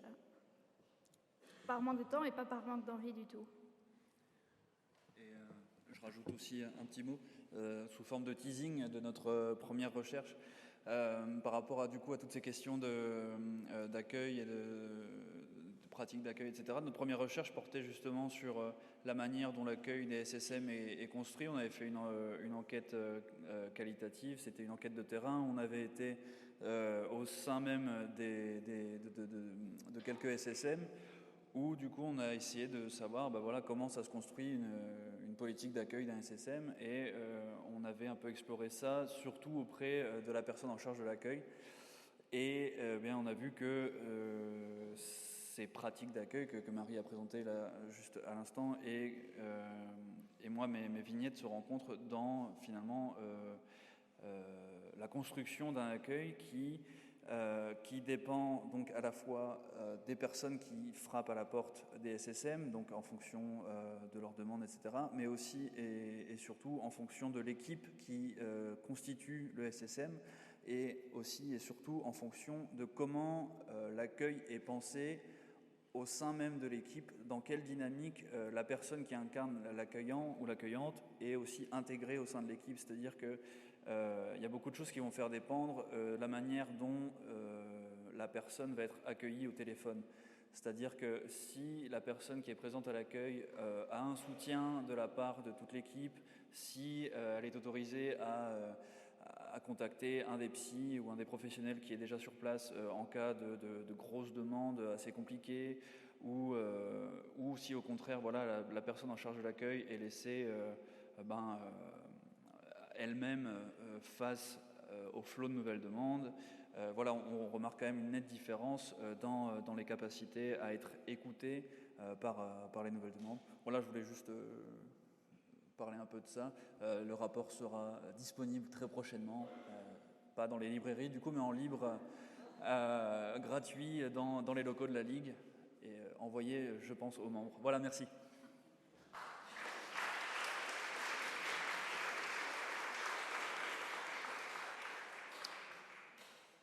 En passant, je me faisais juste une réflexion en vous écoutant toutes et tous. Je me disais, nous devons faire attention aussi à ne pas mélanger toutes les questions. C'est-à-dire qu'on a évoqué la saturation, on a évoqué la question de la justice sociale, c'est-à-dire les inégalités territorialisées sur Bruxelles en termes de disponibilité de services et d'accès à ces services. Et enfin, la question d'une forme de prévisibilité pour le public de ce qu'il attend quand il s'adresse à un service, c'est-à-dire la question de l'harmonisation et d'essayer de pouvoir repenser cette harmonisation.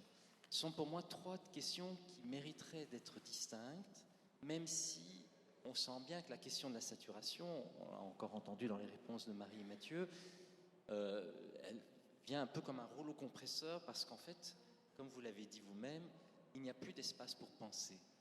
Avec parfois un effet pervers, c'est-à-dire qu'on voit dans certains secteurs, même dans le nôtre, ce sont les fédérations qui deviennent les lieux où des choses se pensent, à la place des travailleurs, avec le risque de proposer des outils clés sur porte pour permettre aux travailleurs de continuer à garder la tête hors de l'eau. Donc pour moi, ce sont c'est vraiment un questionnement, et je pense que même en dehors d'un contexte de saturation, on doit continuer à se poser la question de la prévisibilité du service et de celle de la justice sociale, mais c'est vrai que ces trois éléments-là ont tendance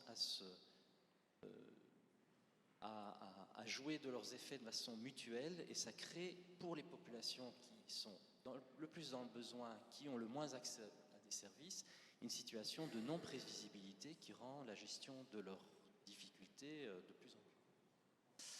Voilà. Alors, est-ce qu'il y a des questions et des réactions dans la salle? Il y a un micro qui se balade. Raphaël.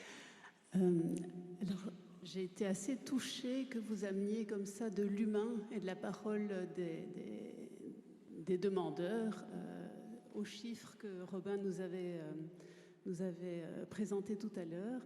Et ça me donnait envie de réagir en donnant aussi une petite forme de témoignage. Alors, deux petites choses. Donc, je travaille en service de santé mentale depuis plus de 25 ans. Et je me souviens, il y a quelques années seulement, de m'être retrouvée pour la première fois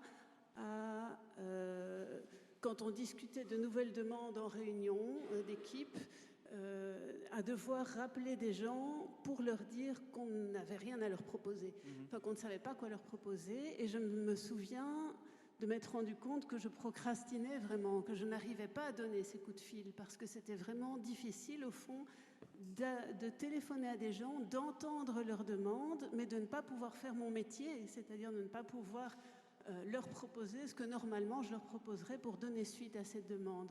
Et donc je pense que dans les questions d'accueil qui nous agitent beaucoup depuis quelques années, il y a quand même beaucoup ces difficultés des cliniciens à devoir au fond penser une nouvelle forme de métier qui serait le métier dans lequel on accueille sans pouvoir aller plus loin et qui n'est quand même pas ce dont on a l'habitude.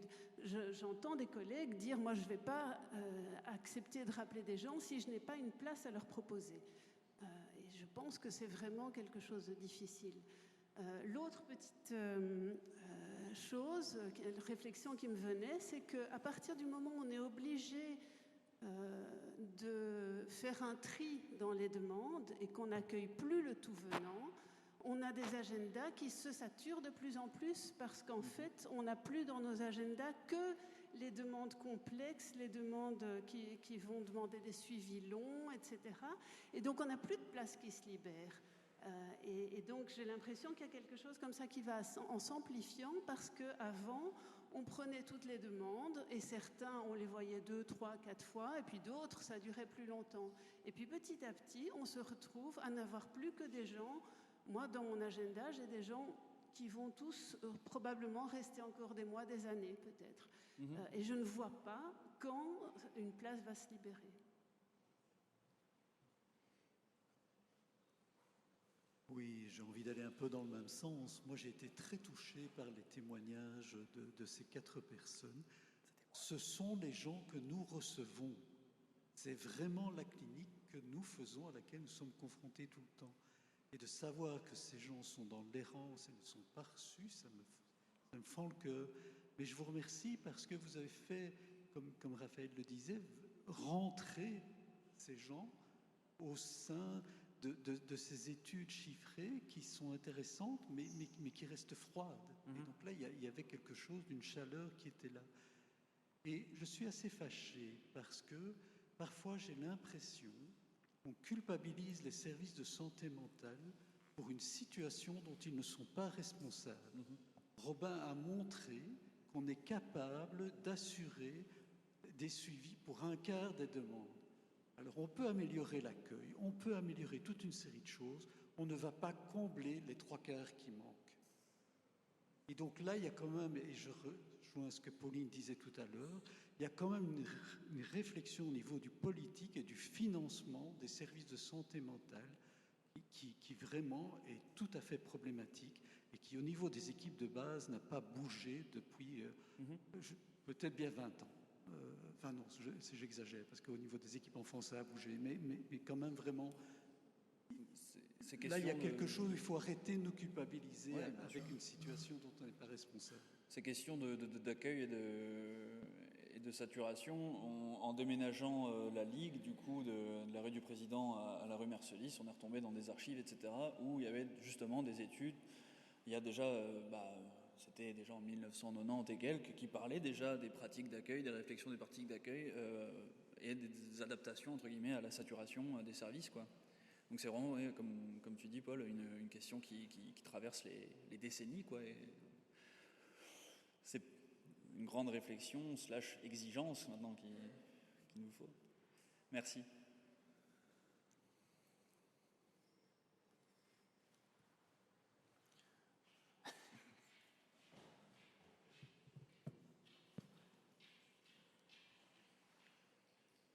Oui, bonjour, je m'appelle Gérald Castio. Je suis avocat, je m'occupe de malades mentaux dans le cadre des procédures de mise en observation.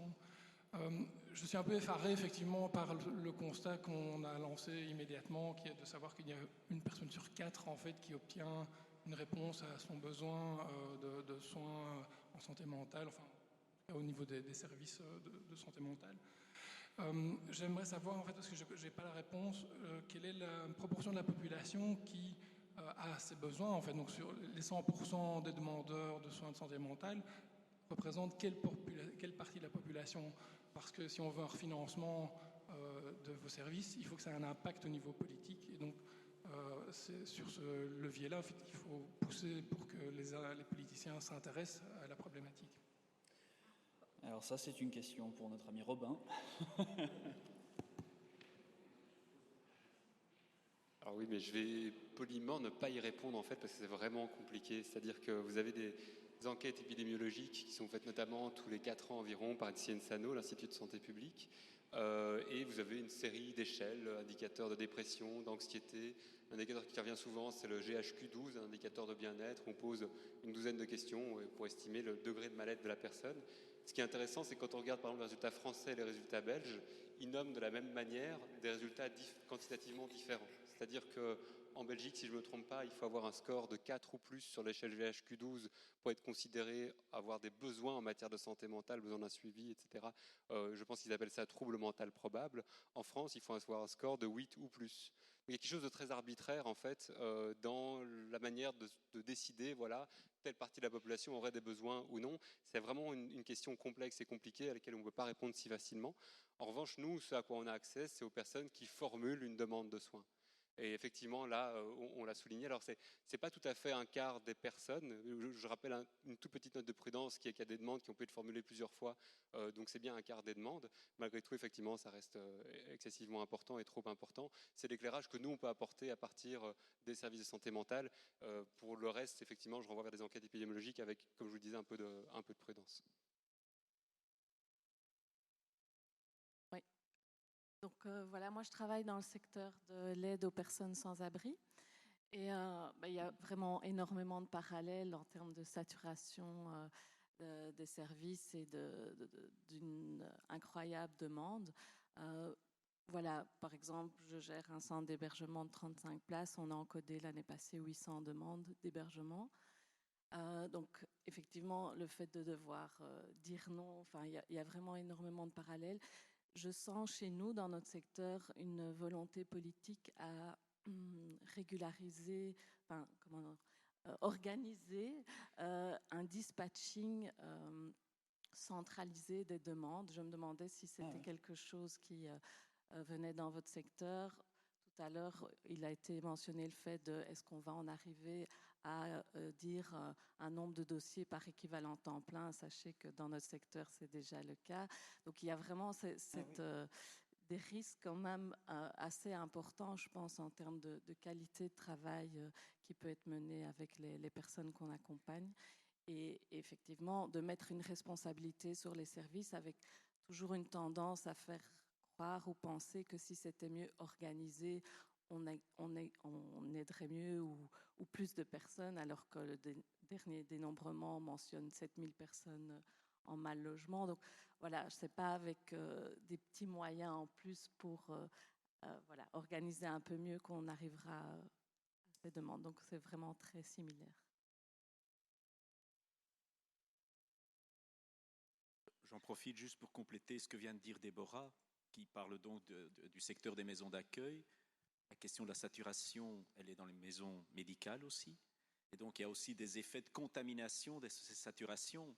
Et donc là, on est en train de se focaliser, nous, sur qu'est-ce qu'on peut faire par rapport à la question de la saturation dans notre secteur, mais en réalité, elle est beaucoup plus méta, la saturation. Et ça tourne entre les secteurs. Et comme elle vient de le dire très justement, ce n'est plus depuis longtemps une question de qualité d'offre, de volonté d'offre des opérateurs de terrain, c'est une question de manque de moyens, point à la ligne. Si je peux dire un mot par rapport aux commentaires qui viennent d'être faits là, en même temps pour dire à Paul qu'à aucun moment on est dans une discussion où on est en train de culpabiliser un acteur, et j'en veux pour preuve ce que Manu vient de dire. La saturation, c'est un phénomène systémique. Ce n'est pas propre au SSM, ce n'est pas propre aux services d'accueil, ce n'est pas propre aux maisons médicales. Les hôpitaux sont saturés, les équipes mobiles sont saturées, les IHP sont saturés. Mais, et je suis d'accord pour dire que très certainement tous les secteurs médico-psychosociaux sont mal ou sous-financés. Ça, on a aussi des tas d'éléments qui peuvent permettre d'aller dans ce sens-là. Forcément, avec plus de moyens, on ferait mieux. Ceci étant, c'est quand même aussi des problèmes d'organisation. Moi, je ne dis pas que c'est mal organisé, je dis que ce n'est pas organisé.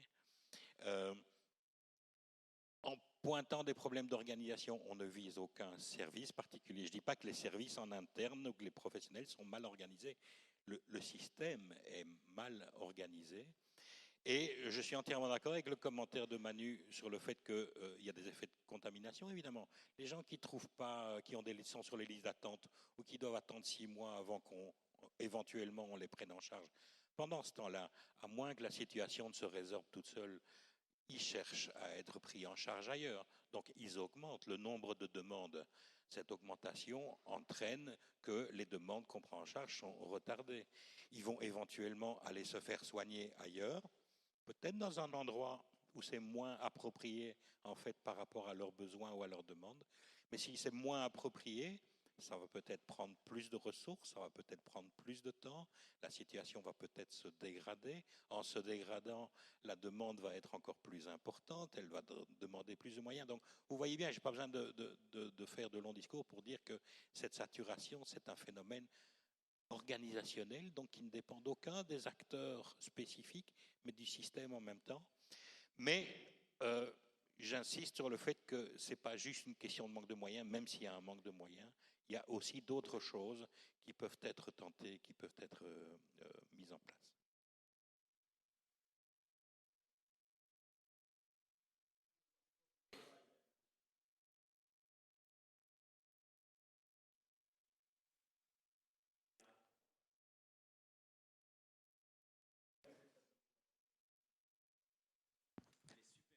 Capacité d'organisation des professionnels. Je veux dire, les professionnels, ils peuvent toujours améliorer leurs outils, mais la plus belle fille du monde, elle peut donner que ce qu'elle a.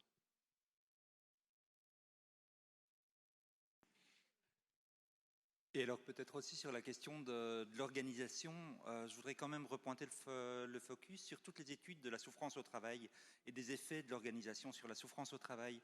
Et il y a un fantôme qu'on agite souvent d'une meilleure organisation, va produire du mieux, va produire du... Or, on voit aussi tous les effets délétères sur les travailleurs eux-mêmes, sur le vécu. Il y a eu des projets dans le cadre de la crise Covid sur les effets de l'organisation dans les hôpitaux, sur les équipes de soins, et je crains, quand on pense à la question de l'organisation, qu'on agite ce fantôme-là et qu'en fait on se retrouve à perdre bien plus que ce qu'on aurait à gagner. Que l'organisation soit prise en charge par les équipes qui ont l'expérience et qui en fait le font sans cesse, c'est ce que Marie, tu nous le disais, mais effectivement on voit bien il y a des modèles d'accueil et puis ils sont repensés en fonction d'eux. Donc cette organisation, on la repense, on la retravaille et on en a une expérience. De penser que c'est un organisateur externe, que je pense que c'est un leurre et qu'on va perdre plus qu'on aurait à gagner dans ce moment-là. Alors, par rapport à ça, moi je suis entièrement d'accord avec cette idée. Hein. Quand j'ai travaillé en partie sur le PSSI, il y avait une 5e partie à ce PSSI qui portait sur les conditions de travail des travailleurs, qui a été mis de côté par... voilà, la décision politique a été de mettre ça dans les accords non marchands. Enfin bon, voilà, très bien.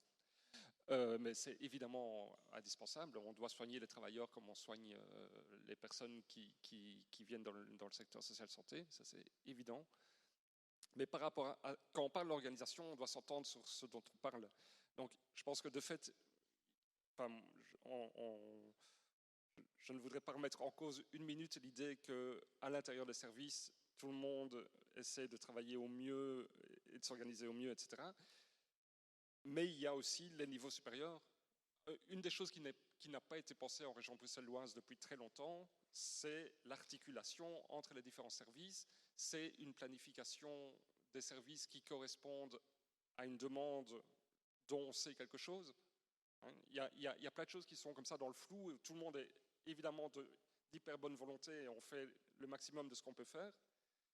Mais il y a des gains sans doute en termes de qualité de l'offre qui peuvent être obtenus si on se met autour d'une table, on articule mieux l'offre des différents services, on met en place des trajectoires qui soient lisibles, utilisables, qui soient concertées entre tous les acteurs. Enfin bref, il y a des gains dans la coordination des acteurs à trouver. Et ça, Alors après, cette coordination, elle doit se faire avec les acteurs et pas à la place des acteurs, et pas, ça ne doit pas être des injonctions. Et ça, c'est encore une autre question. Mais je pense qu'il y a vraiment quelque chose à réfléchir sur la coordination et sur la prise en compte du fait que la ville s'est transformée, que les habitants ont bougé, ont augmenté, ont changé, enfin, se sont multipliés dans leur diversité, et que la façon dont l'offre avait été pensée et financée jusqu'à présent n'est peut-être plus exactement, n'a peut-être plus la forme qui correspond le mieux à cette diversité et à cette complexité des habitants de Bruxelles. Mais ça, voilà, c'est ça que j'entends par organisation, et pas comment vous vous organisez en interne dans vos services. Ça vous appartient. Alors je vois 2 bras qui se lèvent, donc d'abord Robin puisqu'il a le micro, et puis ensuite Manu.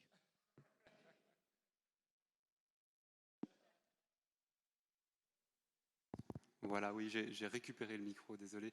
Mais c'est parce que ce thème, effectivement, de l'organisation interservice, il a été déjà abordé ce matin, et c'est vrai que c'est une thématique importante. Cela dit, je pense qu'il y a peut-être une propension du politique à ne pas voir les collaborations déjà existantes entre les services, les réseaux qui existent déjà, et qui sont d'ailleurs pas toujours organisés par le politique. Je vous donne un simple exemple. Hier, il y avait un événement qui s'appelle le Réseau 2. Bon, chacun ses abonnements, chacun ses écoles. C'est pas ça la question, mais je veux dire, il y a toute une série de lieux où il y a toute une série d'écoles, il y a toute une série de lieux de concertation interprofessionnelle qui rassemblent des professionnels qui pensent ensemble autour de cas, autour de manières de collaborer, etc. Y compris dans des lieux qui ne sont pas organisés par le politique, qui ne sont pas formalisés par le politique et qui sont, je pense aussi, parfois largement ignorés par le politique. Alors, il y a aussi tous les lieux qu'il a précédemment mis en place. On pense à la réforme 107 et aux différentes antennes bruxelloises, Réseau, Hermès Plus, etc., qui existent et qui maintenant vont être ravalées, en partie déconstruites par une nouvelle couche de lasagne organisationnelle dans le cadre du PSSI. Je ne dis pas que c'est une mauvaise chose de penser les choses, par exemple, au niveau territorial plutôt qu'autrement, etc. Mais il y a aussi peut-être, au niveau du secteur, une forme d'épuisement à entendre une injonction à l'intersectorialité et à la collaboration, alors que des lieux de concertation et des lieux de collaboration existent et qui sont, je pense que les relations réelles et actuelles entre les professionnels sont mal connues et mal objectivées, et qu'une partie de la volonté politique d'organiser le secteur part de ce manque de connaissances-là.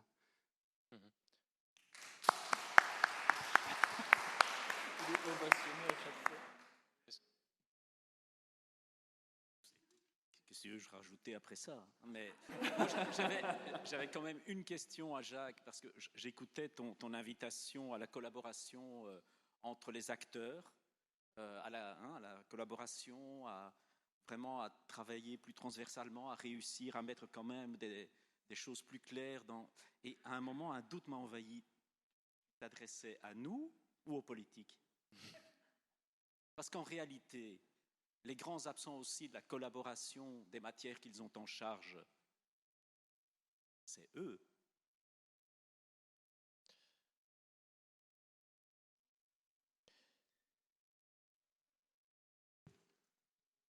Est-ce qu'il y avait... Oui, Oui, juste pour ajouter un petit quelque chose, plutôt dans l'ensemble de ce qui a été dit, il y a des petites choses comme ça que j'ai entendues et qui me dérangent un peu, parce que c'est quand même des prémices sur ce qu'on entend par une intervention clinique, qu'est-ce que c'est la santé mentale, etc.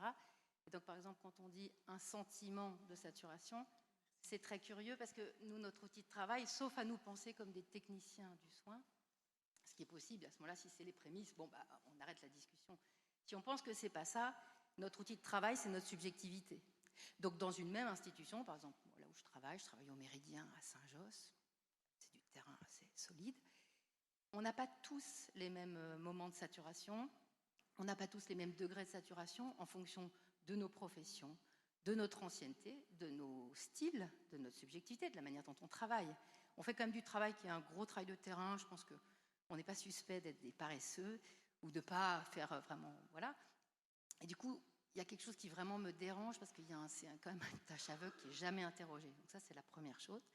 Et la deuxième chose, ça rebondit un petit peu sur ce que disaient François et Manu. Quand même, dans la souffrance au travail, cette espèce de terme technocratique contemporain horrible, Nous, on entend beaucoup, comme disait Pauline, tous les gens qui viennent nous parler. Et sur le travail, ce n'est pas juste les problèmes d'accès au travail, etc. C'est le sentiment de dépossession au travail. Ce qui fait la souffrance au travail, tous ces fameux burn-out et tout ça, c'est surtout des gens qui trouvent plus de sens à leur travail, qui sont disqualifiés dans leur travail et dans leurs compétences et qui perdent la notion du métier. Alors nous, on a un métier en fait, et on le fait chacun de manière très diverse. Et d'ailleurs, dans nos réseaux, moi, je travaille avec des gens, parce que j'ai construit mon réseau comme chacun d'entre nous, en fait, quand un professionnel part, comme disait François, d'un endroit, il emmène son réseau avec lui, qui sont des réseaux qui fonctionnent vachement bien, parce qu'on a ce qu'il nous faut, parce qu'on l'a construit. Et d'ailleurs, on fait aussi de l'écolage avec les plus jeunes, on leur apprend un métier, en fait, un travail de terrain qui n'a rien de théorique, c'est une pratique. Et elle évolue. Moi, je ne travaille pas maintenant comme je travaillais il y a 20 ans. Donc, c'est quand même très curieux, très paradoxal quand même de mettre les professionnels du terrain de la santé mentale dans une situation dont on sait qu'elle est pourvoyeuse d'abord de turnover monstrueux qui alimente d'abord le fait qu'on n'est pas assez nombreux. Chez nous, ça a tourné par moments, mais vraiment de manière délirante. Donc il y a aussi des situations qu'on ne peut plus prendre en charge parce que quand on sait qu'on a des collègues qui restent 1 an ou 2, qu'il y a des vacances très longues, il y a des trucs qu'on ne peut plus faire. Enfin, tout ça, c'est évidemment un cercle vicieux qu'on connaît bien, mais ça m'étonne beaucoup. C'est quand même des choses qu'on connaît depuis très longtemps. Tous les gens qui étudient le travail le savent. C'est comme étudier, valider, c'est des travaux qui sont quand même connus. De même que toutes ces choses-là qui paraissent théoriques quand on est de l'extérieur du travail, pour faire ces réseaux-là qu'on nous impose, ça prend beaucoup de temps, en fait. Et donc, par exemple, voilà, le 107, moi, à une époque, je trouvais ça super intéressant au début. Je me dis, c'est super, on va aller travailler avec les généralistes et tout, Je suis restée 3 mois, je ne suis plus venue, c'est des trucs qui prennent un temps fou. Et moi, pendant ce temps-là, je ne fais pas mon travail. De même que toutes les choses où on me demande de rendre des comptes tout le temps sur tout, c'est du temps où je ne fais pas mon travail. Donc, j'ai rien à prouver. Moi, je suis à 10 ans de la retraite, ma carrière est faite, je m'en fous. Ça sera pour les suivants. Mais franchement, ça ne va pas dans le bon sens. Et il y a quand même un vrai problème. Et ça m'étonne beaucoup de voir des chercheurs en sociologie évacuer tout à fait de leur champ le fait qu'on n'a pas un travail, on ne fait pas de l'encodage. Je ne sais pas, enfin, il y a vraiment un truc qui me dérange beaucoup dans cette manière de positionner la question et d'évacuer quand même des choses qui sont fondamentales. Et donc voilà, je voulais juste dire ça. Et qui ont été dites, mais je voulais revenir là-dessus.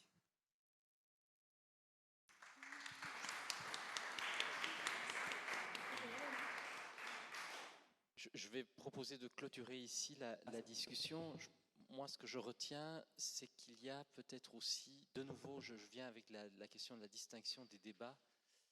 Je me dis, il y a des véritables problèmes qui existent aujourd'hui à Bruxelles. Une part de plus en plus importante de gens qui n'ont plus accès à, qui n'ont même pas l'information, qui ne la reçoivent plus. Donc là, il y a un vrai souci, et je pense qu'une des volontés, notamment du PSSI, c'était ça, c'était de pouvoir répondre à ça. Et je me fais la réflexion, on peut identifier des problèmes sur lesquels nous avons nous-mêmes aussi parfois péché, nous n'avons peut-être pas été suffisamment attentifs collectivement, et il faut s'en ressaisir et s'y mettre, ce qui a été commencé. C'est pas la même chose que de se dire qu'en fait, si ce problème est là, c'est que l'ensemble du système dysfonctionne et qu'il faut le revoir et qu'il faut repenser son organisation et les flux entre les travailleurs, etc. Et c'est vrai qu'on a souvent tendance à basculer de l'un vers l'autre. Je retiens aussi dans les échanges quand même deux éléments. J'ai parfois l'impression qu'il y a un mode de pensée schématique avec des cases, des ronds, des cercles, des triangles et des lignes entre, versus une vision beaucoup plus organique, un peu plus fouillie, comme l'est la nature autour de nous. Et il y a peut-être là aussi quelque chose à repenser et à voir effectivement, est-ce que cet organique n'a pas quelque chose aussi à nous dire et qu'on peut davantage penser. Nous n'allons pas aller plus loin ce matin, nous allons écouter maintenant Dominique Noton, que je remercie encore pour organiser la conclusion.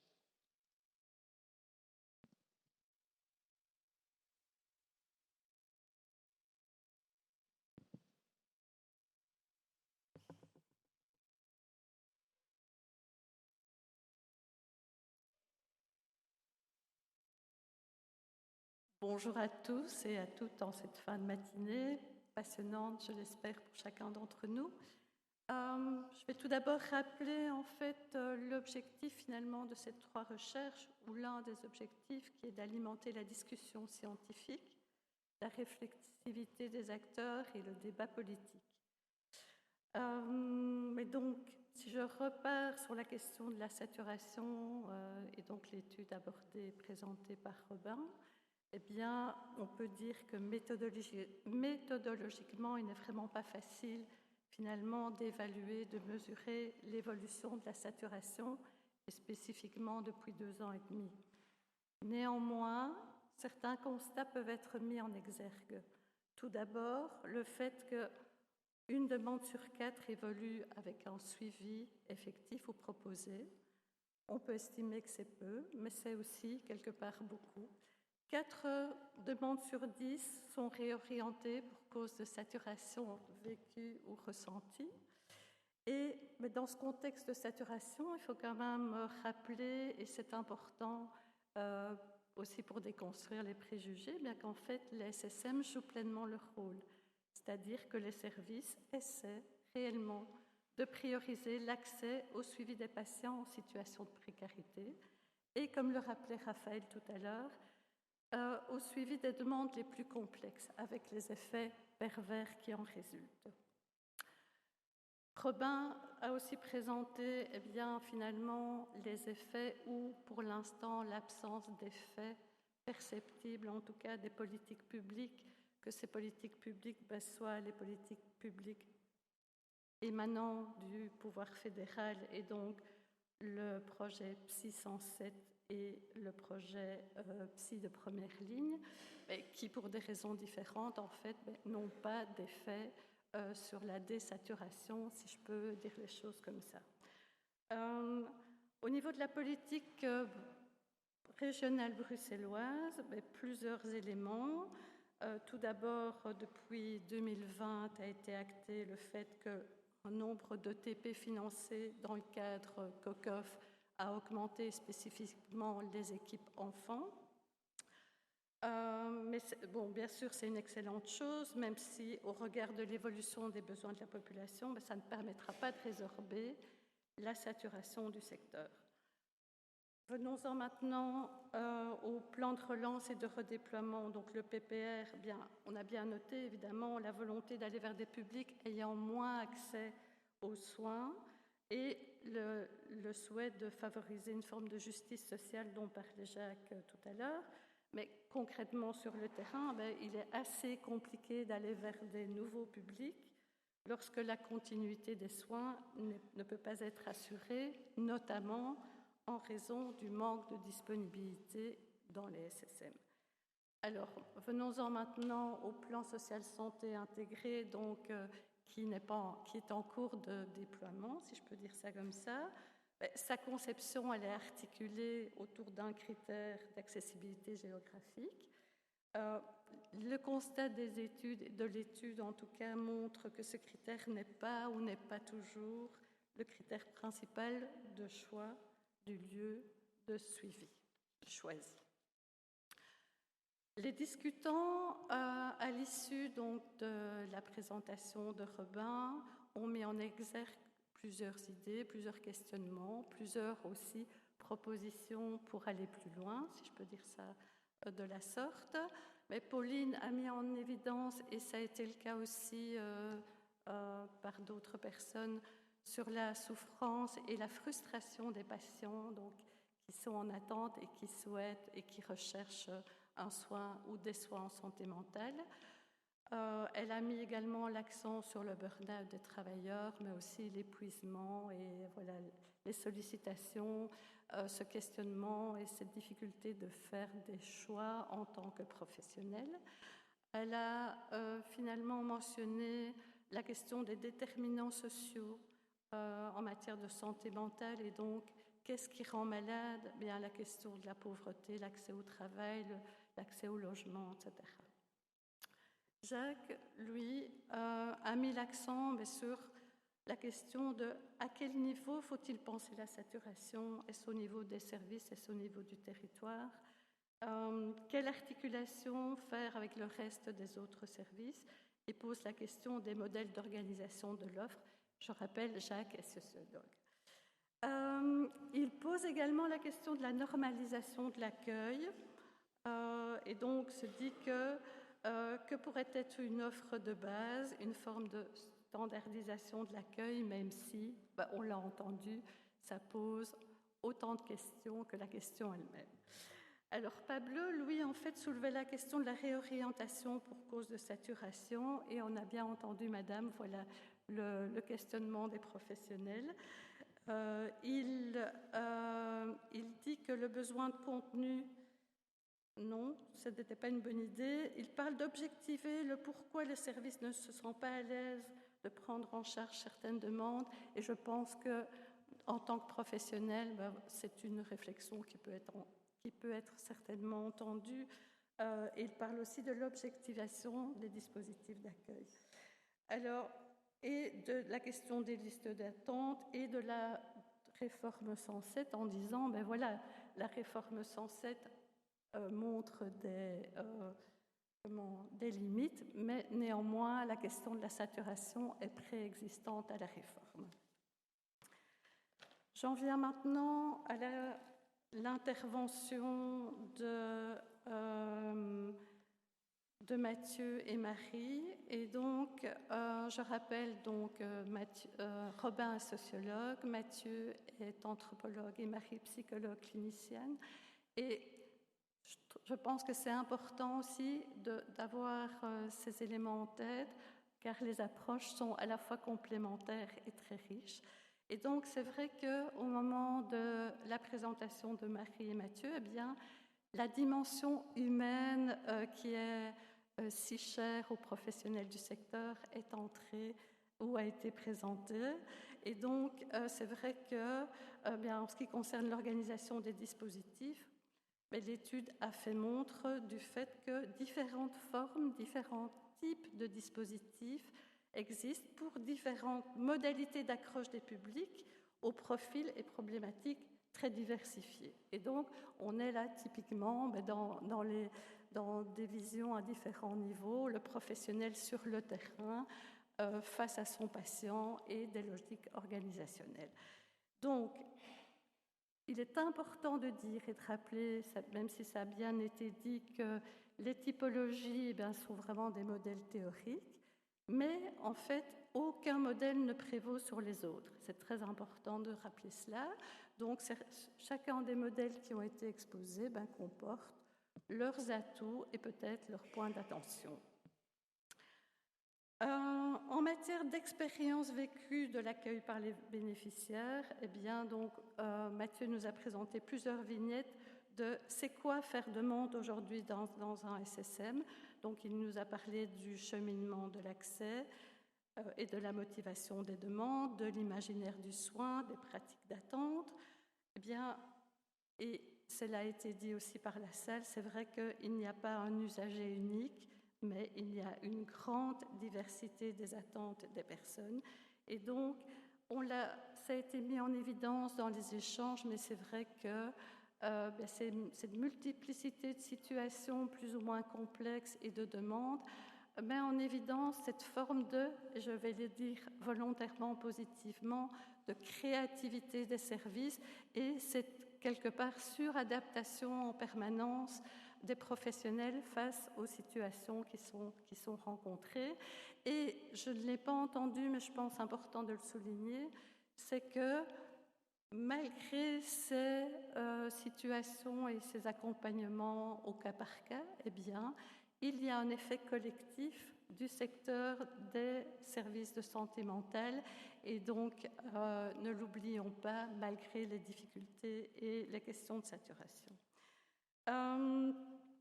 Alors, en ce qui concerne en fait différentes questions qui ont été ou différentes possibilités, autrement dit, comment aller plus loin, comment faire sens et comment s'appuyer sur ces résultats de recherche, eh bien, il y a une demande quelque part qui est formulée par la Ligue de santé mentale et qui fait référence au recueil de données standardisées.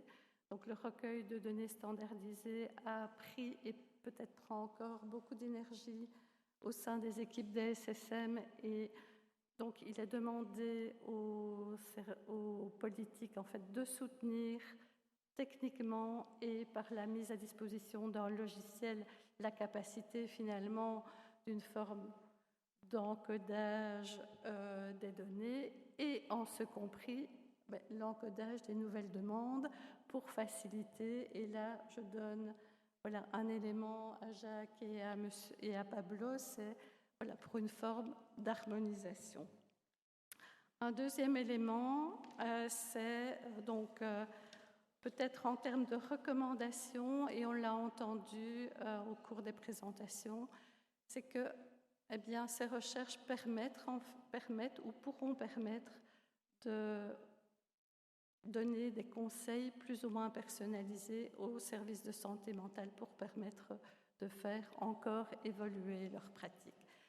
Alors, le dernier mot, en fait, c'est à nouveau un remerciement ou des remerciements.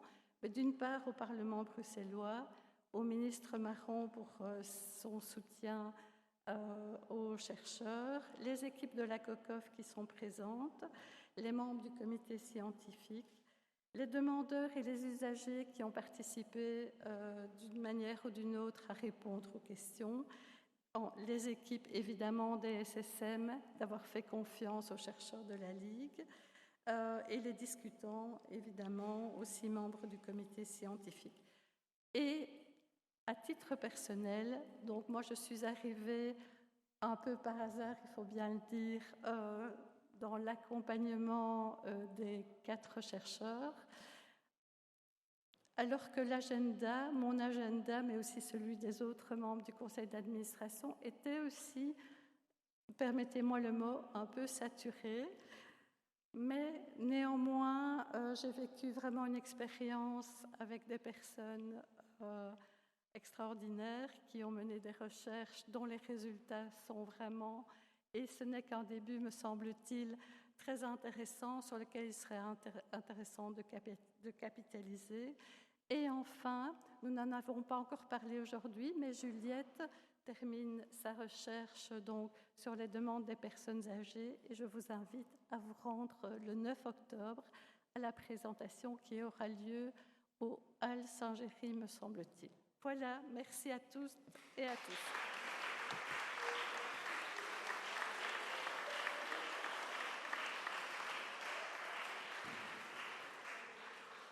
Juste un petit mot avant de vous lever et partir. Merci de reprendre vos tasses et vos verres et de les ramener au niveau de la table de l'accueil. Voilà. Merci beaucoup. Ah oui, petit karaoké maintenant.